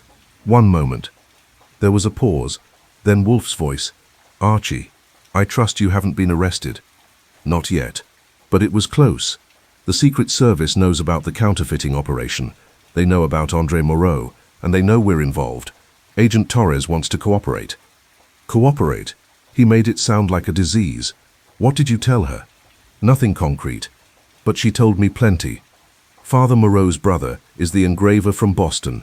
Beatrice Langford is actually the architect's descendant seeking revenge, and they think all 4 suspects are working together. They're right about most of it, but they're missing something. What? I don't know yet, but the pieces don't quite fit. Why would Father Moreau help his brother destroy the cathedral he's devoted his life to? And why would Andre Moreau risk exposure by working with amateurs like Farrell? Professional criminals don't partner with contractors unless there's no alternative. You're right, there's another layer we haven't uncovered. I could hear him thinking, that particular quality of silence that meant his brain was running through possibilities. Did Agent Torres mention the quality of the counterfeit? No. Why? Because that misaligned watermark continues to trouble me. I examined it again this morning under high magnification. It's not just misaligned, it's deliberately altered. Someone changed the Treasury Department's standard watermark pattern in a specific way. A signature, or a message. Archie, I want you to go to the New York Public Library. Research Henri Duchamp, the cathedral's architect. Specifically, look for any information about the hidden chamber, why it was built, and what unfortunate matter was mentioned in that 1891 letter. There's something in the cathedral's history that connects to the present. You think Duchamp hid something down there? I think the chamber wasn't built to hide counterfeit money. It was built to hide something else, and our conspirators are using it for a different purpose. Find out what Duchamp was concealing, and we'll understand why Martin Duchamp, his descendant, chose this particular method of revenge. All right, what about you? I'm going to do something unpleasant. I'm going to call Agent Torres and offer limited cooperation. We need access to the cathedral after dark, and we need official sanction to enter that hidden chamber. The Secret Service can provide both. You're volunteering to work with federal agents? I'm accepting the inevitable. Besides, if there's going to be violence, I prefer to have armed professionals present. You'll be going down into that crypt tonight, Archie, and I'd rather you had backup. Tonight? We don't even know if Andre Moreau is still there. He's there. Where else would he go? That chamber is his fortress, his workshop, his sanctuary. He won't abandon it until he's finished, or until he's forced out. And Father Moreau's breakdown this morning suggests something is reaching a crisis point. We're running out of time. I heard one of the dogs bark in the background. Mars, by the sound of it, deep and aggressive. What's got the dogs worked up? Someone just rang the doorbell. Fritz is checking. Hold on. There was a pause. I heard Fritz's voice, faint and urgent. Then Wolfe's sharp response. Then Wolfe was back on the line, his voice tight. It's Father Moreau. He's covered in blood. I made it back to the brownstone in 20 minutes, which probably violated several traffic laws. When I came through the front door, I found organized chaos. Father Moreau sat in the red leather chair, his cassock stained dark with blood. Fritz was applying bandages while Wolfe watched from behind his desk, his face expressionless. The Dobermans were arranged in a semicircle around the priest, not threatening, but watchful, as if they'd decided he was injured pack and needed guarding. Jesus, I said. What happened? Dominic Farrell happened. Father Moreau's voice was weak but steady. His right hand was bandaged heavily, and there was a cut above his left eye. He tried to kill me. Where? The cathedral. In the crypt. Father Moreau closed his eyes. He was destroying evidence, smashing the printing press, burning papers. I tried to stop him. Wolfe leaned forward slightly. Start from the beginning, and leave nothing out. The priest took a shuddering breath. I lied to you, Mr. Wolfe. Not about the counterfeiting. That part was true, but I lied about my involvement. My brother Andre is the engraver. He's been using the hidden chamber under St. Brigid's for the past 2 months. We know, I said. The Secret Service told me. What we don't know is why you helped him. Because he's my brother. Because he was desperate. Because, Father Moreau's voice cracked. Because I failed him once before, and I couldn't fail him again. Wolfe made an impatient gesture. Details. How did your brother end up in that chamber? He came to me 3 months ago, after he escaped from custody. He was terrified, said the people he'd been working for in Boston would kill him if they found him. He needed somewhere to hide, somewhere safe. I told him I couldn't harbor a fugitive, but he begged me, said he had one more job to do, one last counterfeiting run, and then he'd have enough money to disappear permanently. And you believed him. I wanted to believe him. He's my only family, Mr. Wolfe. Our parents are dead. We have no one else. So yes, I helped him. I told him about the hidden chamber. I'd found the architect's letter years ago and always wondered what was down there. I hired Dominic Farrell to break through the wall, claiming it was part of the restoration. Once Andre was inside, he had everything he needed. It was perfect. Except Thomas Cavanaugh discovered it. Father Moreau's hands clenched. Thomas heard the printing press. He came to me with his suspicions, and I told Andre. I thought Andre would stop, that he'd find another solution. Instead, he trailed off. Instead, Farrell killed Cavanaugh. Wolfe finished. On your brother's orders. I don't know. Andre says he didn't order it, that Farrell acted on his own. But Thomas is dead, and I'm responsible. I helped create the situation that got him killed. What about Martine Duchamp? I asked. The woman calling herself Beatrice Langford. How does she fit in? Father Moreau looked confused. Who? The wealthy donor. Dark hair, expensive clothes, very interested in the crypt. Beatrice. She's just a parishioner. She has nothing to do with Andre. I exchanged a glance with Wolfe. Either Father Moreau was lying, or there was another layer to this we hadn't uncovered. Are you sure? The Secret Service thinks she's part of the conspiracy. That's absurd. I barely know her. She joined the parish last year and started donating money. That's all. Wolfe's eyes were half closed. His fingers steepled. Tell me about today. Why did Farrell attack you? This morning, after the federal agents took us for questioning, they let me go first. I think because I'm a priest, they wanted to avoid the appearance of harassment. I came back to the cathedral and went straight to the crypt. I needed to warn Andre that the authorities were closing in, tell him he had to run. But when you got there, Farrell was there instead. He'd already been inside the chamber. The wall was broken open. He was using a sledgehammer on the printing press, destroying everything. I tried to stop him, asked what he was doing. He said, Father Moreau swallowed. He said Andre was gone, that everything had gone to hell, and he wasn't going to prison for this. He swung the hammer at me. I got my hand up in time, but... He held up his bandaged hand, and I winced. Fritz had done good work, but I could see the outline of broken bones underneath. You fought him off, Wolfe said. I ran, grabbed a candlestick from the altar, and hit him hard enough to make him stop. Then I got out and came here. I didn't know where else to go. He looked at Wolfe with desperate eyes. Mr. Wolfe, I know I'm guilty of harboring a fugitive, of conspiracy, probably of accessory to murder. But I'm begging you, help me find Andre before someone else dies. He's not a killer.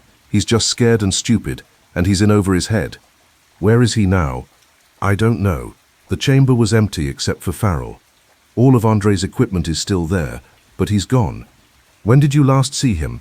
Yesterday afternoon. Before I came to see you again, I went to the chamber. He was working on a new set of plates. Not counterfeit money, something else. He said it was important, that it would make everything right. I didn't understand what he meant. Wolfe was silent for a long moment. Then, Archie, call Agent Torres. Tell her we're prepared to cooperate fully, but we need access to the cathedral immediately. Tell her to bring a tactical team if Farrell is still there. He's dangerous and possibly armed. What about Father Moreau? He stays here. Fritz, take him upstairs to the spare room and make sure those bandages are properly applied. If his hand is broken, we'll need to get him to a hospital eventually, but for now he's safer here than anywhere else. I should come with you, Father Moreau said. I know the crypt. I know where everything is. You're injured and in no condition to face Farrell again. You'll stay here where it's safe. The dogs will watch the house. Wolfe looked at Caesar, who lifted his massive head. If anyone tries to enter who shouldn't, let them know they're not welcome. Caesar's tail thumped once against the floor. Agreement. 3 hours later, I was standing in the nave of St. Brigid's Cathedral, surrounded by federal agents in tactical gear. Agent Torres was directing operations, coordinating with Inspector Kramer, who'd shown up with half the homicide division. The whole place had been locked down, perimeter secured, all entrances covered, snipers positioned on rooftops across the street. It was completely over the top, which meant Torres was taking this seriously. Wolfe had refused to come, naturally. I don't descend into crypts, he'd said flatly. You'll go with Agent Torres. I'll remain here and think, which was his way of saying he'd sit in his chair drinking beer while I risked my neck in the dark. But he'd given me specific instructions. Find out what Andre Moreau had been working on. Identify what was in that hidden chamber, besides counterfeiting equipment. And most importantly, determine why Martin Ducharme had really come to St. Brigid's. The revenge theory is too simple, Wolfe had said. People don't commit federal crimes just to embarrass institutions. There's something more. Agent Torres approached, wearing body armor and carrying a flashlight that could probably illuminate the entire crypt. As I'll ever be. Farrell may still be down there. If he is, let us handle him. You're a civilian consultant, not a tactical agent. Understood.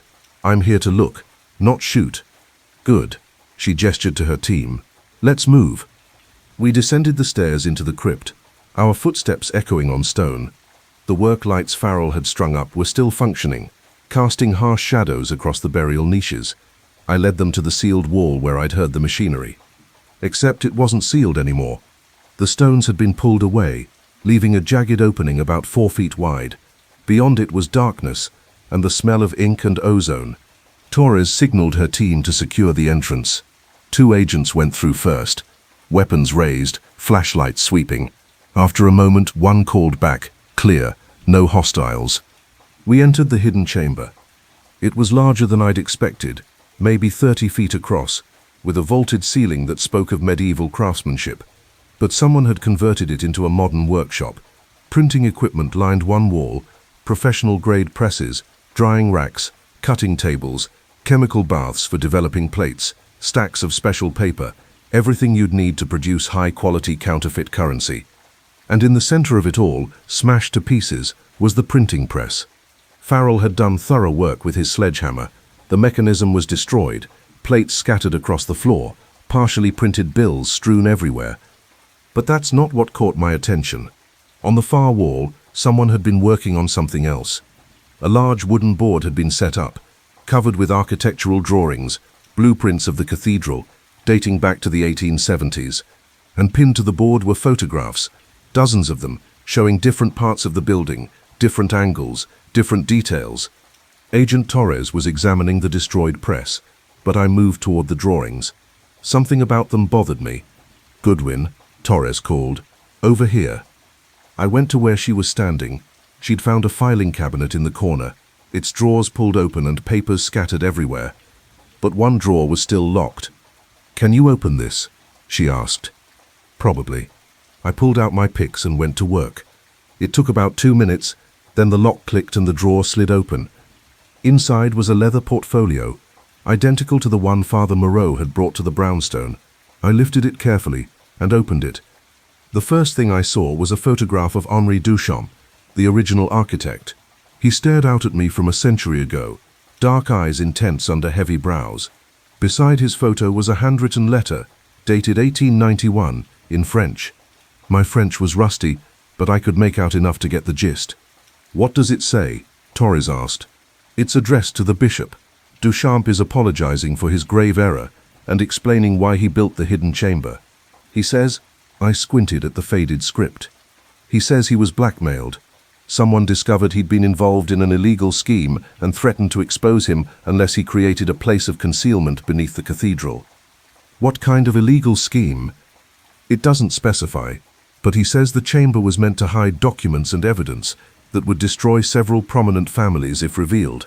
He built it, sealed it, and then," I turned the page, "then he killed himself. 6 months after completing the cathedral." Torres was reading over my shoulder. "So the chamber was built for blackmail, to hide evidence." "Yeah, and Martine Duchamp, his great-great-granddaughter, knew about it." I pulled out another document from the portfolio. This one was modern, typed on a computer.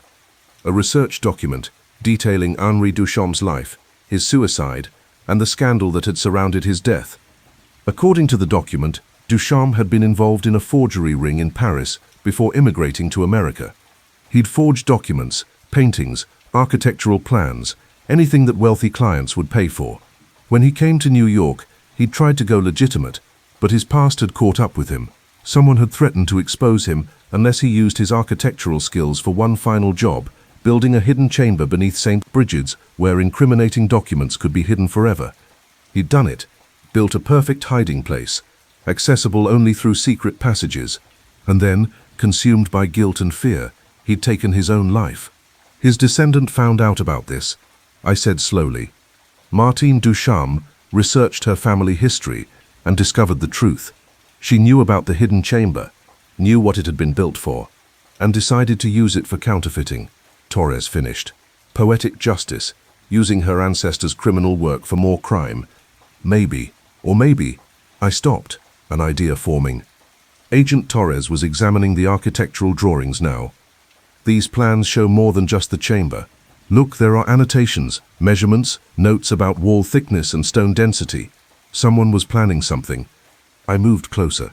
She was right. The drawings had been marked up extensively, with calculations and diagrams that looked structural, engineering notes, load-bearing analyses.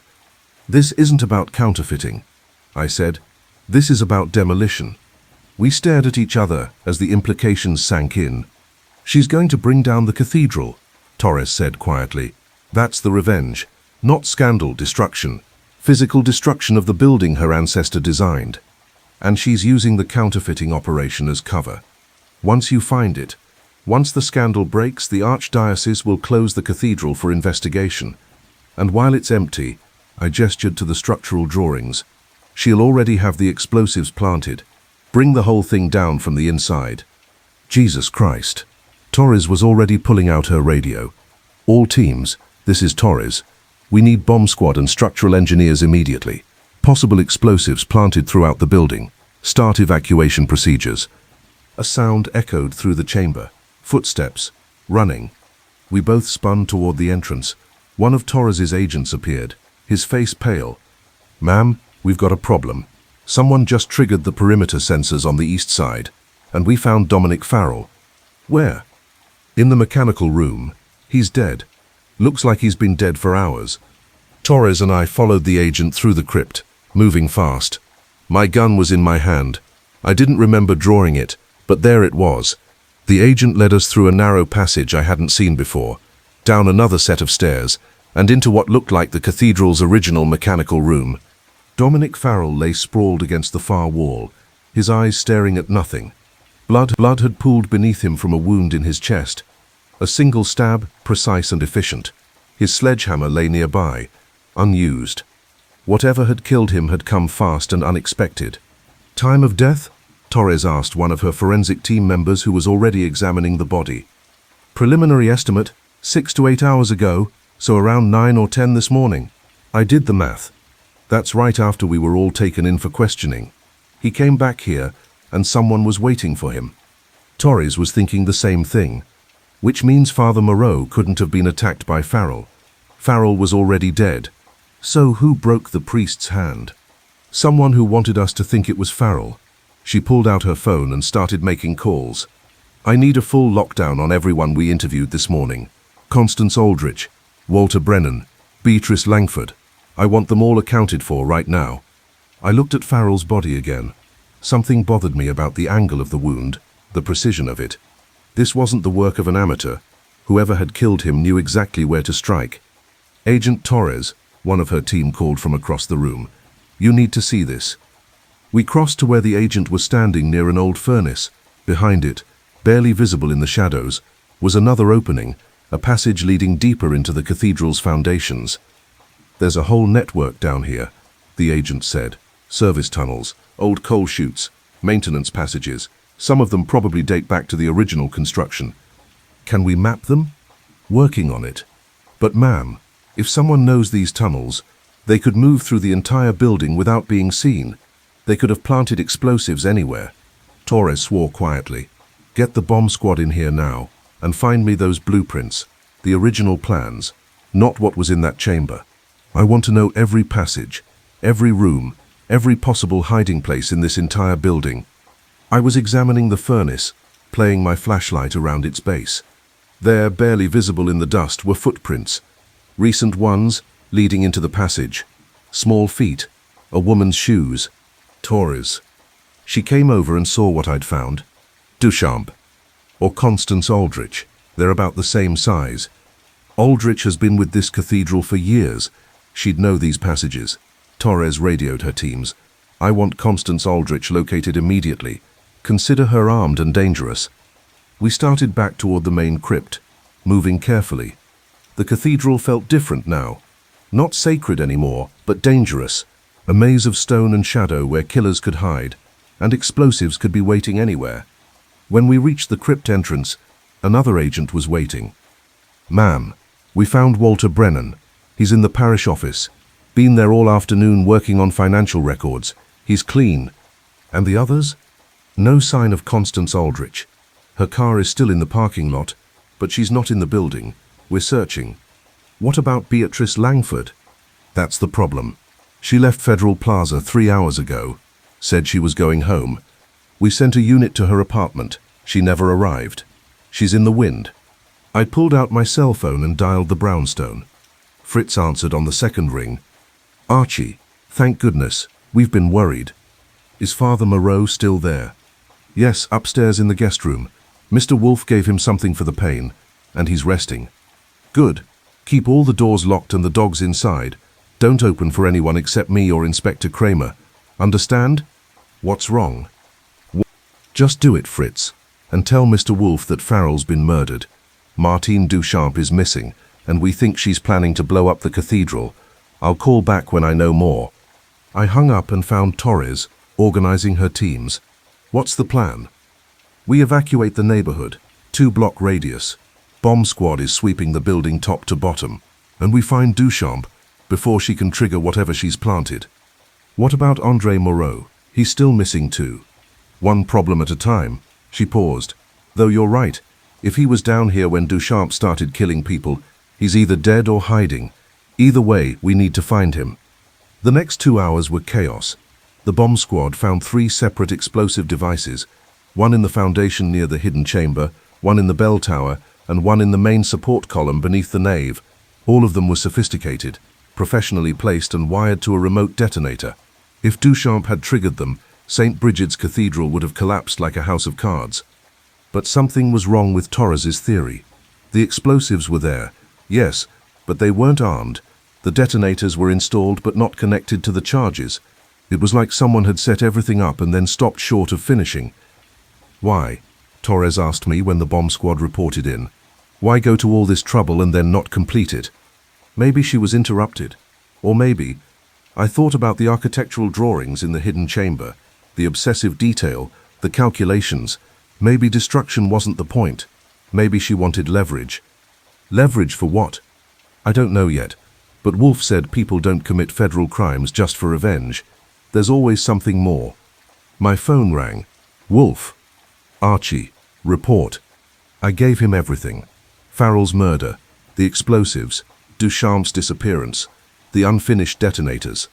When I finished, there was a long silence. The bombs aren't armed, he said finally. It wasn't a question. Right. Why? Because Martin Duchamp never intended to destroy the cathedral. That was misdirection, just like the counterfeiting. She needed everyone focused on explosives and fake money while she accomplished her real goal. Which is? I don't know yet, but I know how to find out. Is the hidden chamber still accessible? Yes, but the bomb squad? I don't care about the bomb squad. I need you to go back down there and look at Henri Duchamp's letter again. The one from 1891, written in French. There's something in it we missed. I already read it. He was being blackmailed. Not the content, the signature. How did he sign it? I tried to remember. Just his name, I think. Henri Duchamp. No, think, Archie. Precisely how was it signed? I closed my eyes, visualizing the faded script. Henri Duchamp. And then, something else. A symbol, maybe, or initials? What kind of symbol? I don't know. It was small, like a watermark, almost invisible. Like the misaligned watermark on the counterfeit bill. Everything clicked into place. It's the same mark. Duchamp used it as his signature, and his descendant reproduced it on the counterfeit currency. Exactly. Which means the counterfeit bills aren't primarily about money. They're about heritage, about identity. Martin Duchamp is making a statement. What kind of statement? That's what we need to determine. Go back to that chamber. Photograph everything. The letters, the drawings, the architectural plans. Send them to me. I'll have Saul Panzer meet you there. I've already called him. He's bringing proper photography equipment. And then we wait. Martin Duchamp will make contact. She's gone to too much trouble, been too clever, to simply vanish. She wants recognition for what she's done. She wants us to understand. Understand what? Her grandfather's betrayal, the crime that destroyed her family, the secret that's been hidden in that chamber for 130 years. Wolfe paused. Father Moreau is awake and speaking more coherently. He told me something interesting. His brother Andre was working on new plates just before he disappeared. But not for counterfeit currency, for something else. Did you find any evidence of what? I thought back to the destroyed chamber. There were plates scattered around the wreckage. I didn't examine them closely. Do so. And Archie, be careful. If I'm right about Martin Duchamp's true objective, she's more dangerous than we thought. She's not a criminal seeking profit. She's an artist seeking justice. Artists don't usually plant bombs. No, but they do make statements, and the most powerful statements are the ones written in stone and blood. I went back down into the hidden chamber with a forensics team and Saul Panzer, who'd arrived with enough camera equipment to photograph a crime scene on the moon. Saul was Wolfe's best operative, quiet, efficient, and observant in ways that made most detectives look like amateurs. Wolfe said, "You need documentation," Saul said, setting up his lights. "Everything in this room, right?" "Everything, but especially those architectural drawings and any printing plates we can find intact." While Saul worked, I examined the scattered debris more carefully. Most of the printing plates were destroyed, smashed by Farrell's sledgehammer, but a few had survived, tossed into corners or buried under rubble. I found one near the chemical baths, a metal plate about 8 inches square, covered in intricate engraving. But it wasn't a $100 bill. It was something else. A document, old-fashioned script, elaborate borders, Official seals. I couldn't read all of it in the dim light, but I could make out a few words. Last will and testament, and Diocese of New York, and a date, September 15th. Saul, come here. He set down his camera and crouched beside me. What is it? A printing plate for a will, a very old will. I turned it carefully. Why would Andre Moreau be making counterfeit wills? Maybe not counterfeit, maybe a reproduction of an original. For what purpose? Proof, evidence, insurance. Saul pulled out a magnifying loupe and examined the plate closely. This is museum-quality work, every detail perfect. If you printed from this plate, you'd have a document that would pass any examination short of carbon dating. I pulled out my phone and photographed the plate from multiple angles, then sent the images to Wolfe. While I waited for his response, I searched the rest of the chamber. In a corner, half hidden behind the destroyed printing press, I found a leather satchel. Inside were papers, modern documents, printouts, research notes, and photographs. Dozens of photographs of old documents, letters, legal papers. One set of photos showed a will, the same will that Andre had been reproducing on the printing plate. I pulled them out and read carefully. It was the last will and testament of Bishop Patrick O'Connor, dated 1890. According to the document, Bishop O'Connor had left his entire fortune, approximately $500,000, a massive sum for the time, to the Catholic Diocese of New York, with specific instructions that the money be used to support the city's poor, particularly Irish immigrants. But there was a note clipped to the photograph, written in neat handwriting. This is the real will. The diocese has a different version, one that left everything to building projects, not charity. Someone forged a new will and destroyed the original. Henri Duchamp was forced to hide the evidence. My phone buzzed. Wolfe, you found the will, he said. How did you know? Because it's the only crime significant enough to require a hidden chamber, the only secret worth protecting for 130 years. Bishop O'Connor's fortune was stolen, redirected from helping the poor to building St. Brigid's Cathedral, and Henri Duchamp discovered the fraud. So he built the chamber to hide the evidence. He built it because he was forced to. The men who forged the new will, wealthy parishioners, diocese officials, possibly clergy, they needed a place to hide O'Connor's original will and any documents that proved their crime. They blackmailed Duchamp into creating it, using his past forgery work as leverage. He complied, sealed the evidence away, and then killed himself, rather than live with the knowledge. I looked around the chamber, the stone walls, the medieval craftsmanship, the perfect hiding place, and Martine Duchamp discovered the truth. She found out her ancestor was forced to help steal from the poor. More than that, she found out her family was destroyed because of it. After Duchamp's suicide, his wife and children were left destitute. The church that had employed him refused to help, probably because they knew the truth and wanted the family to disappear quietly. The Duchamps lost everything. So she came here for revenge, but not just to destroy the building, to expose the truth, to prove that St. Brigid's Cathedral was built with stolen money, that its very foundation is a crime. That's why she needed Andre Moreau, not to make counterfeit currency, but to reproduce the original will and documents, to create perfect copies that could be used as evidence. But why plant the bombs? Theater, misdirection, make everyone think the goal was destruction, when really the goal was revelation. The bombs would ensure the cathedral was empty and searched thoroughly, which would lead to discovering the hidden chamber and the evidence inside it. Except Farrell destroyed the press and killed Andre. Did he? Wolfe's voice was sharp. You found Farrell dead, but you haven't found Andre's body. And Father Moreau was attacked by someone he thought was Farrell, but Farrell was already dead. Who else would have motive to destroy the evidence? I thought about it. Someone from the diocese. Someone who discovered what Martine was doing and wanted to stop it. Or someone who's been protecting the secret for generations. A family member of one of the original conspirators, perhaps. Someone who still benefits from the stolen fortune. Constance Aldrich. Check her background, her maiden name, her family history. I pulled up my phone and searched while Saul continued photographing. It took 10 minutes, but I found it. Constance Aldrich, born Constance O'Connor, great-great-granddaughter of Bishop Patrick O'Connor's brother, who'd served on the diocese board in 1890. the same board that had supposedly received the bishop's fortune. She's family, I told Wolfe. Her ancestors were part of the original conspiracy, and she spent her life protecting St. Brigid's, ensuring its survival, maintaining its reputation, because if the truth came out, if people knew the cathedral was built with stolen money, everything her family built would collapse. So she killed Farrell to stop him from talking, and she tried to kill Father Moreau because he knew too much. Not just that, she's after the one person who could prove everything, Andre Moreau. He has the original documents, the evidence that Martine discovered. He was reproducing them so they couldn't be destroyed. If Constance kills him and destroys the plates, the truth dies with him.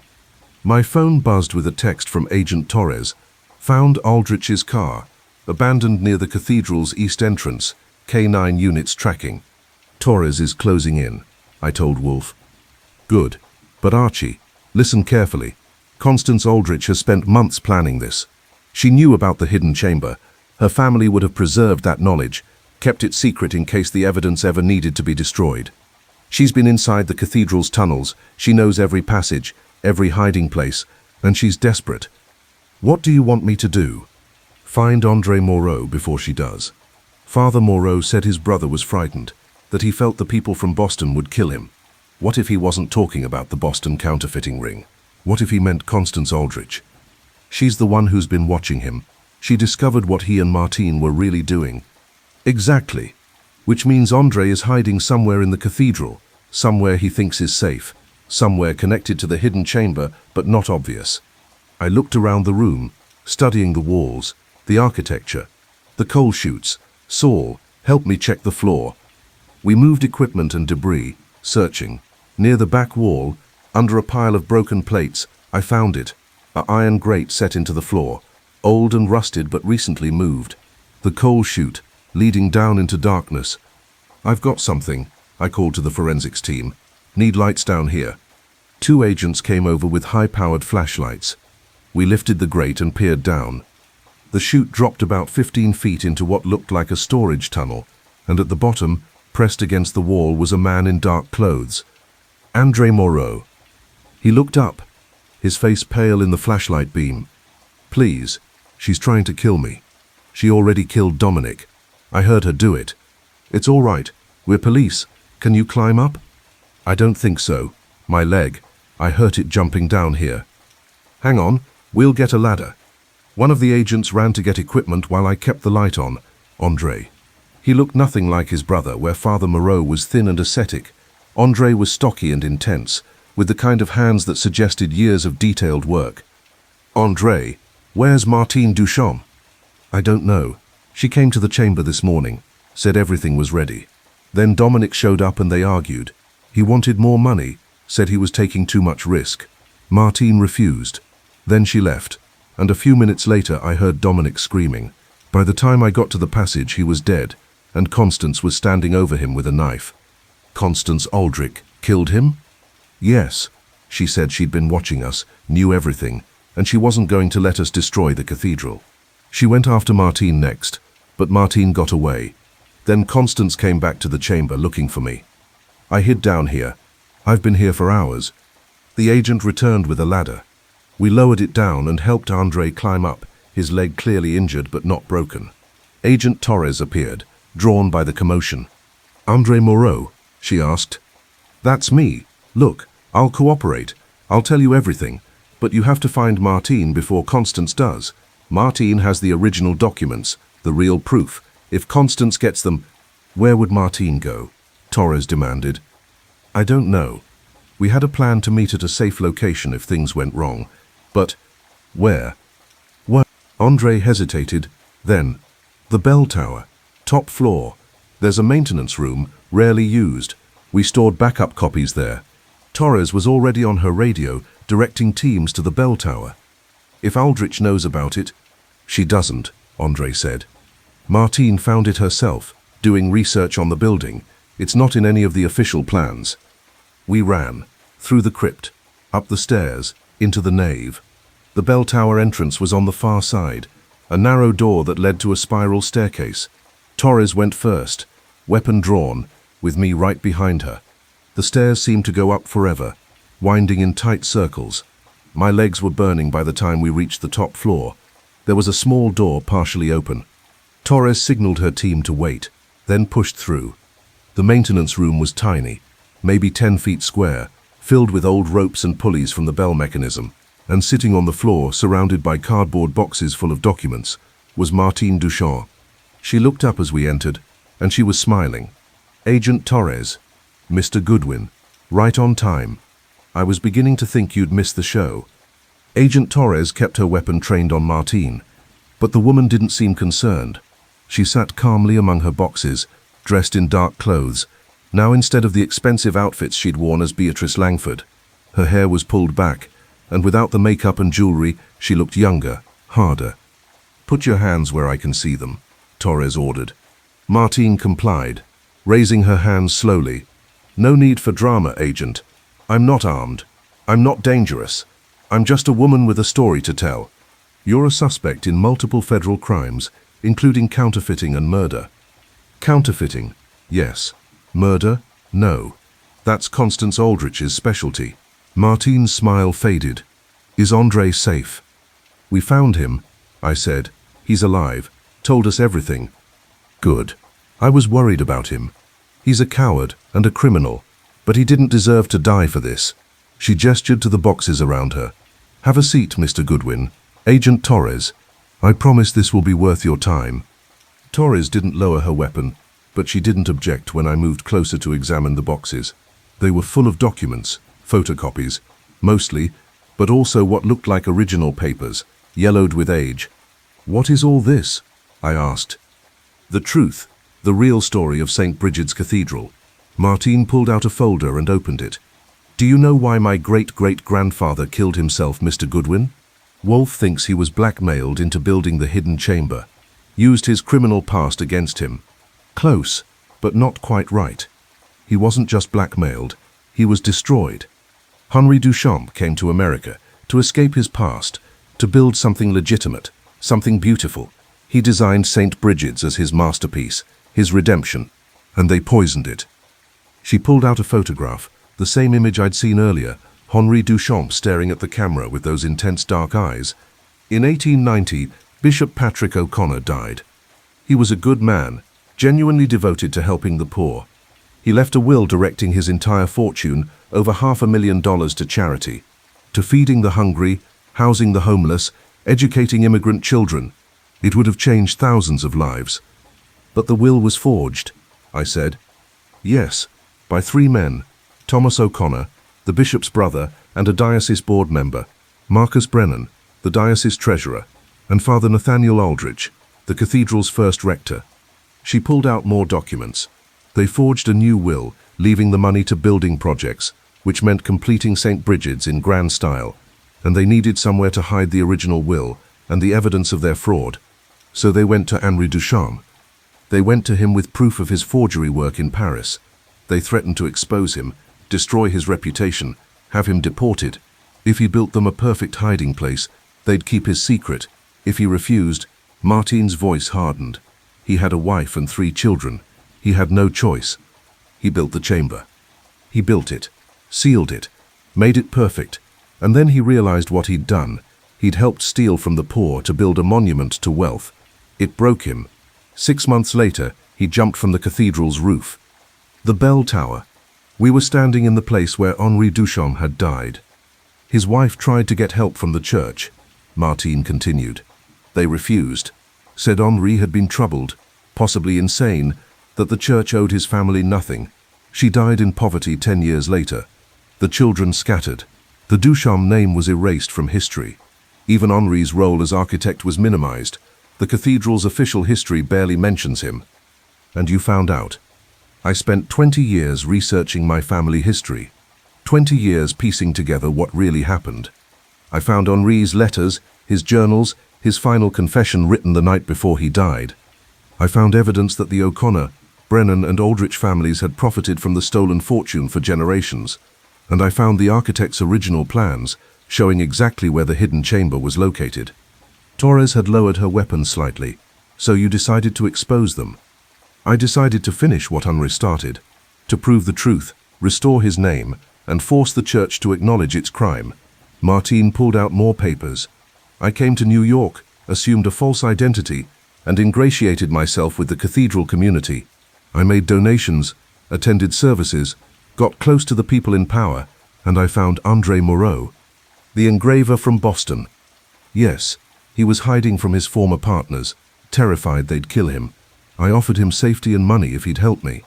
His brother was the rector at St. Brigid's, perfect access. All Andre had to do was reproduce the original documents so they couldn't be destroyed, create perfect copies that would stand up in court.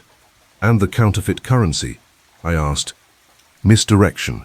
I needed federal attention, needed investigators to take the case seriously. A few counterfeit bills in collection boxes would bring the Secret Service. Once they started investigating, they'd discover the chamber, the documents, everything. The truth would come out, and I'd be vindicated. But Constance Aldrich discovered what you were doing. Martine's expression darkened. She's smart. Smarter than I gave her credit for. She's been protecting her family's secret, her entire life, watching for anyone who got too curious about the cathedral's history. When I started asking questions about Henri Duchamp, making large donations contingent on crypt access, she became suspicious. She's been investigating me for months. And she found out your real identity. Yes, and she realized what we were doing in the hidden chamber. So she decided to destroy the evidence and everyone who knew the truth. Martine's hands clenched. She killed Dominic Farrell when he confronted her. She tried to kill Andre, and she's been hunting me since this morning. Where is she now? Torres asked. I don't know, but she'll come here eventually. She knows this is where I'd hide the documents. This is where Henri died. It's poetic. A sound echoed up the stairwell. Footsteps, rapid and purposeful. Torres spun toward the door, weapon raised again. I drew my own gun, moving to cover the entrance. The footsteps stopped just outside. Martine. Constance Aldrich's voice came through the door, calm and cold. I know you're in there, and I know you have the documents. Martine stood slowly. Yes, Constance, I have them, all of them. Copies of the original will, Henri Duchamp's letters, financial records proving how your family profited from stolen money. Everything. Give them to me. No. Then I'll take them. Along with your life, if necessary. I've killed one person today. A second won't trouble my conscience. Torres signaled her team on the stairs below, but they were too far down to help immediately. We were on our own. Constance Aldrich, Torres called. This is the Secret Service. You're surrounded. Put down any weapons and come out with your hands up. Laughter echoed through the door. Surrounded. Agent Torres, I grew up in this cathedral. I know every passage, every room, every way in and out. You think your people can stop me? We have the entire building locked down. Do you? Then how did I get past your perimeter? How did I get up these stairs without being seen? The door creaked open slightly. I'll tell you how. Because this cathedral belongs to me. It's in my blood, my heritage. My family built it, and I won't let you destroy it. Through the gap in the door I could see her, a shadow holding something metallic. A knife, probably, the same one she'd used on Farrell. Your family built it with stolen money, Martine said. Money meant for the poor. Your great-great-grandfather was a thief. He was a visionary. Bishop O'Connor was a fool who would have wasted a fortune on temporary charity. My ancestor used that money to create something permanent, something beautiful. St. Brigid's has served this city for 150 years. How many people has it helped? How many lives has it touched? That's worth more than feeding a few Irish immigrants who would have died anyway. You're insane. I'm a realist, and I won't let you tear down what generations of my family have protected. The door opened wider. Give me the documents, Martine, or I'll kill everyone in this room and take them myself. Torres fired a warning shot into the doorframe. Next one sent a mass. Dropped the weapon. Constance laughed again, and the sound was wrong, too high, too brittle. She was past reason now, consumed by generations of secret-keeping and guilt. You won't shoot me. You need me alive to testify, to explain, to make sense of all this, but I don't need any of you. She pushed the door open fully and stepped into the room. She was holding more than a knife. In her other hand was a remote detonator, the same kind the bomb squad had found on the explosives. The bombs aren't armed, Torres said. We checked them. You checked the ones you found. But I've been preparing for this possibility for years. Did you really think those were the only explosives in the cathedral? Constance held up the detonator.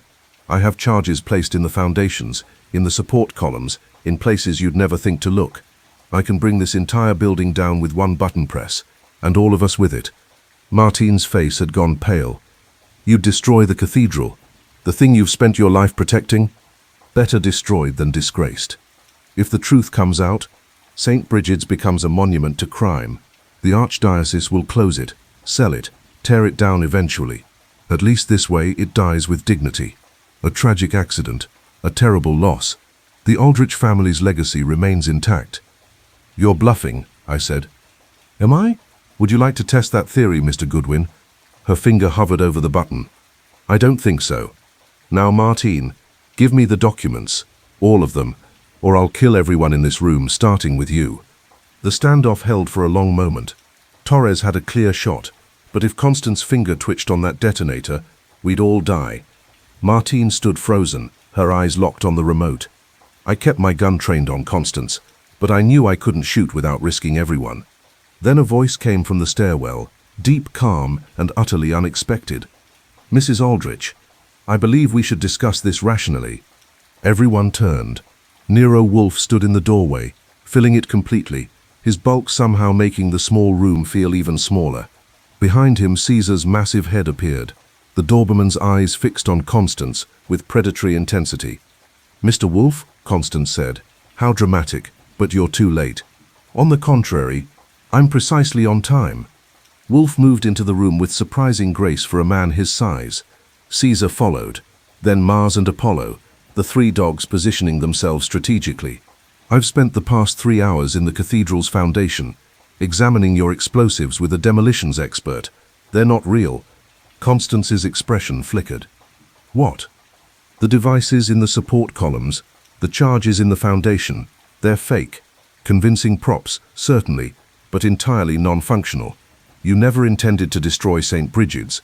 You love it too much. Wolfe settled his weight, his eyes half closed. You simply wanted leverage, insurance against exactly this situation. You're lying. I rarely lie. It's inefficient. Wolfe gestured at the detonator. Go ahead. Press the button. Prove me wrong. I held my breath. This was insane, even by Wolfe's standards, calling a potential mass murderer's bluff based on psychological deduction. Constance's hand trembled. Her finger moved toward the button, hesitated, moved again. Then she threw the detonator across the room with a scream of frustration. Damn you. Damn all of you. Torres moved fast, tackling Constance before she could reach the knife. Within seconds, the woman was in handcuffs, being read her rights while she sobbed and cursed. I looked at Wolfe. You couldn't have known those explosives were fake. Of course I knew. Mrs. Aldrich has spent her life protecting this cathedral. The idea that she'd destroy it was always absurd. He glanced at Martine, who'd sunk back onto the floor, shaking with relief. Miss Duchamp, you have your documents. I trust you'll use them wisely. Martine looked up at him. I just wanted the truth known. I wanted Henri's name cleared. A laudable goal, though your methods were questionable.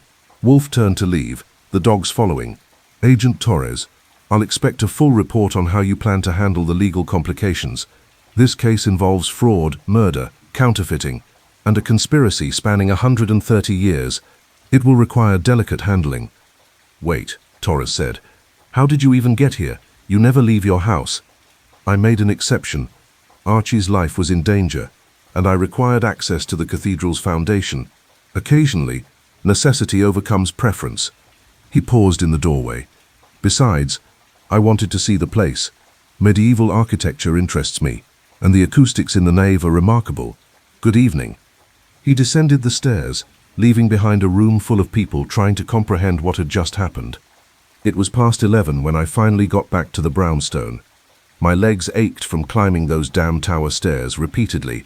My head hurt from too much adrenaline, and I wanted nothing more than a beer and my bed. Fritz met me at the door, relief written across his face. Thank God. Mr. Wolfe has been impossible since he returned. Where is he? Office. Waiting for you. He won't go to bed until you report. The dogs were sprawled around the office in their usual spots, except Caesar, who came to greet me with a solid headbutt to my leg. I scratched his ears and went to my desk. Wolfe sat in his chair with a bottle of beer and a satisfied expression. He'd changed into comfortable clothes, the yellow shirt replaced by a brown one, his necktie removed. He looked like a man who'd accomplished something difficult and was pleased with himself. "Report," he said. I gave him everything. Martine's explanation in the bell tower, Constance's breakdown, the discovery that the bombs were fake, and the aftermath. Agent Torres had arrested Constance Aldrich for the murder of Dominic Farrell and attempted murder of Andre Moreau. Andre himself was in federal custody, cooperating fully in exchange for a reduced sentence. Father Moreau was being questioned but would likely face only minor charges given his limited involvement. "And the documents?" Wolfe asked. Agent Torres confiscated them as evidence, but she's agreed to review them with the Archdiocese. If Martine's claims are substantiated, and they probably will be, the church will have to acknowledge the fraud. Whether they return the stolen fortune to charity? I shrugged. That's above our pay grade. Indeed, though I suspect they'll settle quietly, rather than face the publicity. Wolfe drank his beer. An interesting case. Revenge masquerading as counterfeiting, masquerading as terrorism. 3 layers of deception, all in service of one woman's need for vindication. You felt sorry for her. I did. Henri Duchamp was destroyed by men who valued monuments over morality. His descendants spent 20 years seeking justice. I don't condone her methods, but I understand her motivation.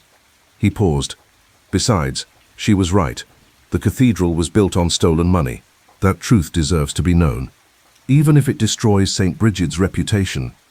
Reputation built on lies deserves destruction, though I suspect the cathedral will survive. Buildings endure, it's people who are fragile. I leaned back in my chair, exhausted. So how did you know about the fake bombs? Psychological consistency.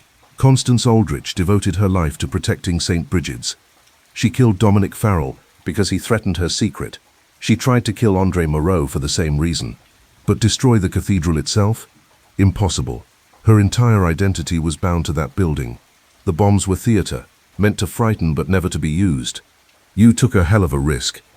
Calculated risk. The highest probability was that I was correct. If I'd been wrong, he shrugged his massive shoulders, then we'd all have died together. At least it would have been interesting. I had to laugh. You're insane. Pragmatic. There's a difference. He finished his beer. Though I will admit, leaving the house was unpleasant. The cathedral was drafty, the crypt was damp, and the number of people asking me irrelevant questions was exhausting. I'm glad to be home. Caesar seemed to enjoy the trip. We both looked at the big Doberman, who'd settled near the door with his head on his paws. His eyes were half closed, but I could tell he was listening. Caesar takes his duties seriously, Wolfe said. When I told him we were going to protect you, he understood. All of them understood. Dogs are simpler than people that way. Clearer motivations, more honest. Fritz appeared in the doorway. Gentlemen, there is food if you're hungry. Cold roast beef, fresh bread, and I've saved some of the squab from dinner. Excellent. Archie? I could eat. We moved to the kitchen. Even Wolfe left his chair, which showed how unusual this evening had been. Fritz served us while the dogs followed, hoping for scraps. We ate in comfortable silence, the brownstone solid and familiar around us. Finally, Wolfe spoke. Father Moreau came down before you returned. He wanted to apologize and to thank us. Is he all right? Physically, yes. Fritz set his broken bones properly. Emotionally, Wolfe shrugged. He'll carry guilt for Thomas Kavanagh's death for the rest of his life. That's his burden to bear. He helped his brother. Family loyalty isn't a crime. No, but it has consequences. Wolfe finished his food and stood. I'm going to bed. Tomorrow we'll receive calls from Inspector Kramer, Agent Torres, and probably several lawyers representing the Archdiocese. I'll deal with them then. Tonight I simply want to sleep in my own bed in my own house. He headed for the stairs, the dogs following in a pack. At the doorway, he paused. You did well today, Archie. In the bell tower, with Mrs. Aldrich, you kept your head. Thanks, though I would have appreciated a heads up that you were coming. Surprises are more effective. Besides, you would have told me not to. Damn right I would have. He smiled slightly. Exactly. Good night. 3 weeks later, the full story broke in the papers. The New York Times ran it on the front page. Cathedral built on stolen fortune. Century-old fraud exposed. The Daily News was more sensational. Holy heist. Church conspiracy uncovered. Every paper in the city covered it, along with national outlets. St. Brigid's Cathedral became the center of a media storm. The Archdiocese handled it better than expected. They issued a public apology, acknowledged the 1890 fraud, and announced they were establishing a charitable foundation in Bishop O'Connor's name, funded with money equivalent to the stolen fortune, adjusted for inflation. It wouldn't undo the past, but it was something. Henri Duchamp's name was officially restored to the cathedral's history. A plaque was installed in the nave, commemorating his architectural achievement and acknowledging the circumstances of his death. It was more than his descendants had ever hoped for. Martine Duchamp, her real name was Martine Beaumont, as it turned out, faced federal charges for counterfeiting and conspiracy, but the prosecution was half-hearted. A good defense attorney argued she'd been seeking historical justice, not personal profit, and the jury sympathized. She got 3 years probation and community service. Fair enough. Andre Moreau took a plea deal. 5 years for counterfeiting and conspiracy, with credit for cooperation. His brother, Father Lucien Moreau, resigned from St. Brigid's and took a position at a rural parish in upstate New York, far from the scandal. Some said he was running away. I thought he was seeking penance. Constance Aldrich went to trial for murder and attempted murder. The evidence was overwhelming. Forensics matched her to Farrell's killing, and Andre's testimony was damning. She was convicted and sentenced to life without parole. Last I heard, she was in a psychiatric facility, still insisting she'd done nothing wrong, that she'd been protecting her family's legacy. The cathedral itself survived. After the initial media frenzy died down, people returned. Some came for worship, some came for the history, some just came to see where it had all happened. St. Brigid's endured, as Wolfe had predicted. Buildings do. On a rainy afternoon in mid-November, I sat at my desk going through the mail. Most of it was routine. Bills, inquiries about new cases, a check from the Archdiocese for our services. But one envelope was different. Inside was a letter, written in elegant script on expensive paper. Dear Mr. Wolfe and Mr. Goodwin, I wanted to thank you properly for your role in uncovering the truth about my great-great-grandfather and the fraud that destroyed my family. I know you didn't do it for me. You were investigating crimes, following evidence, doing your jobs.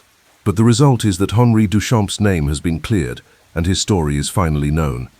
I'm leaving New York soon, starting fresh somewhere quiet. I've had enough of cathedrals and secrets and revenge. I just want to live a normal life, free from the past. But before I go, I wanted you to know, what you do matters. Finding the truth, exposing lies, giving voice to the forgotten, that's important work. Don't ever doubt it.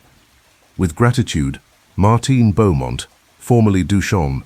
I handed the letter to Wolfe, who read it with his usual half-closed eyes. When he finished, he set it aside without comment. Satisfactory, he said finally.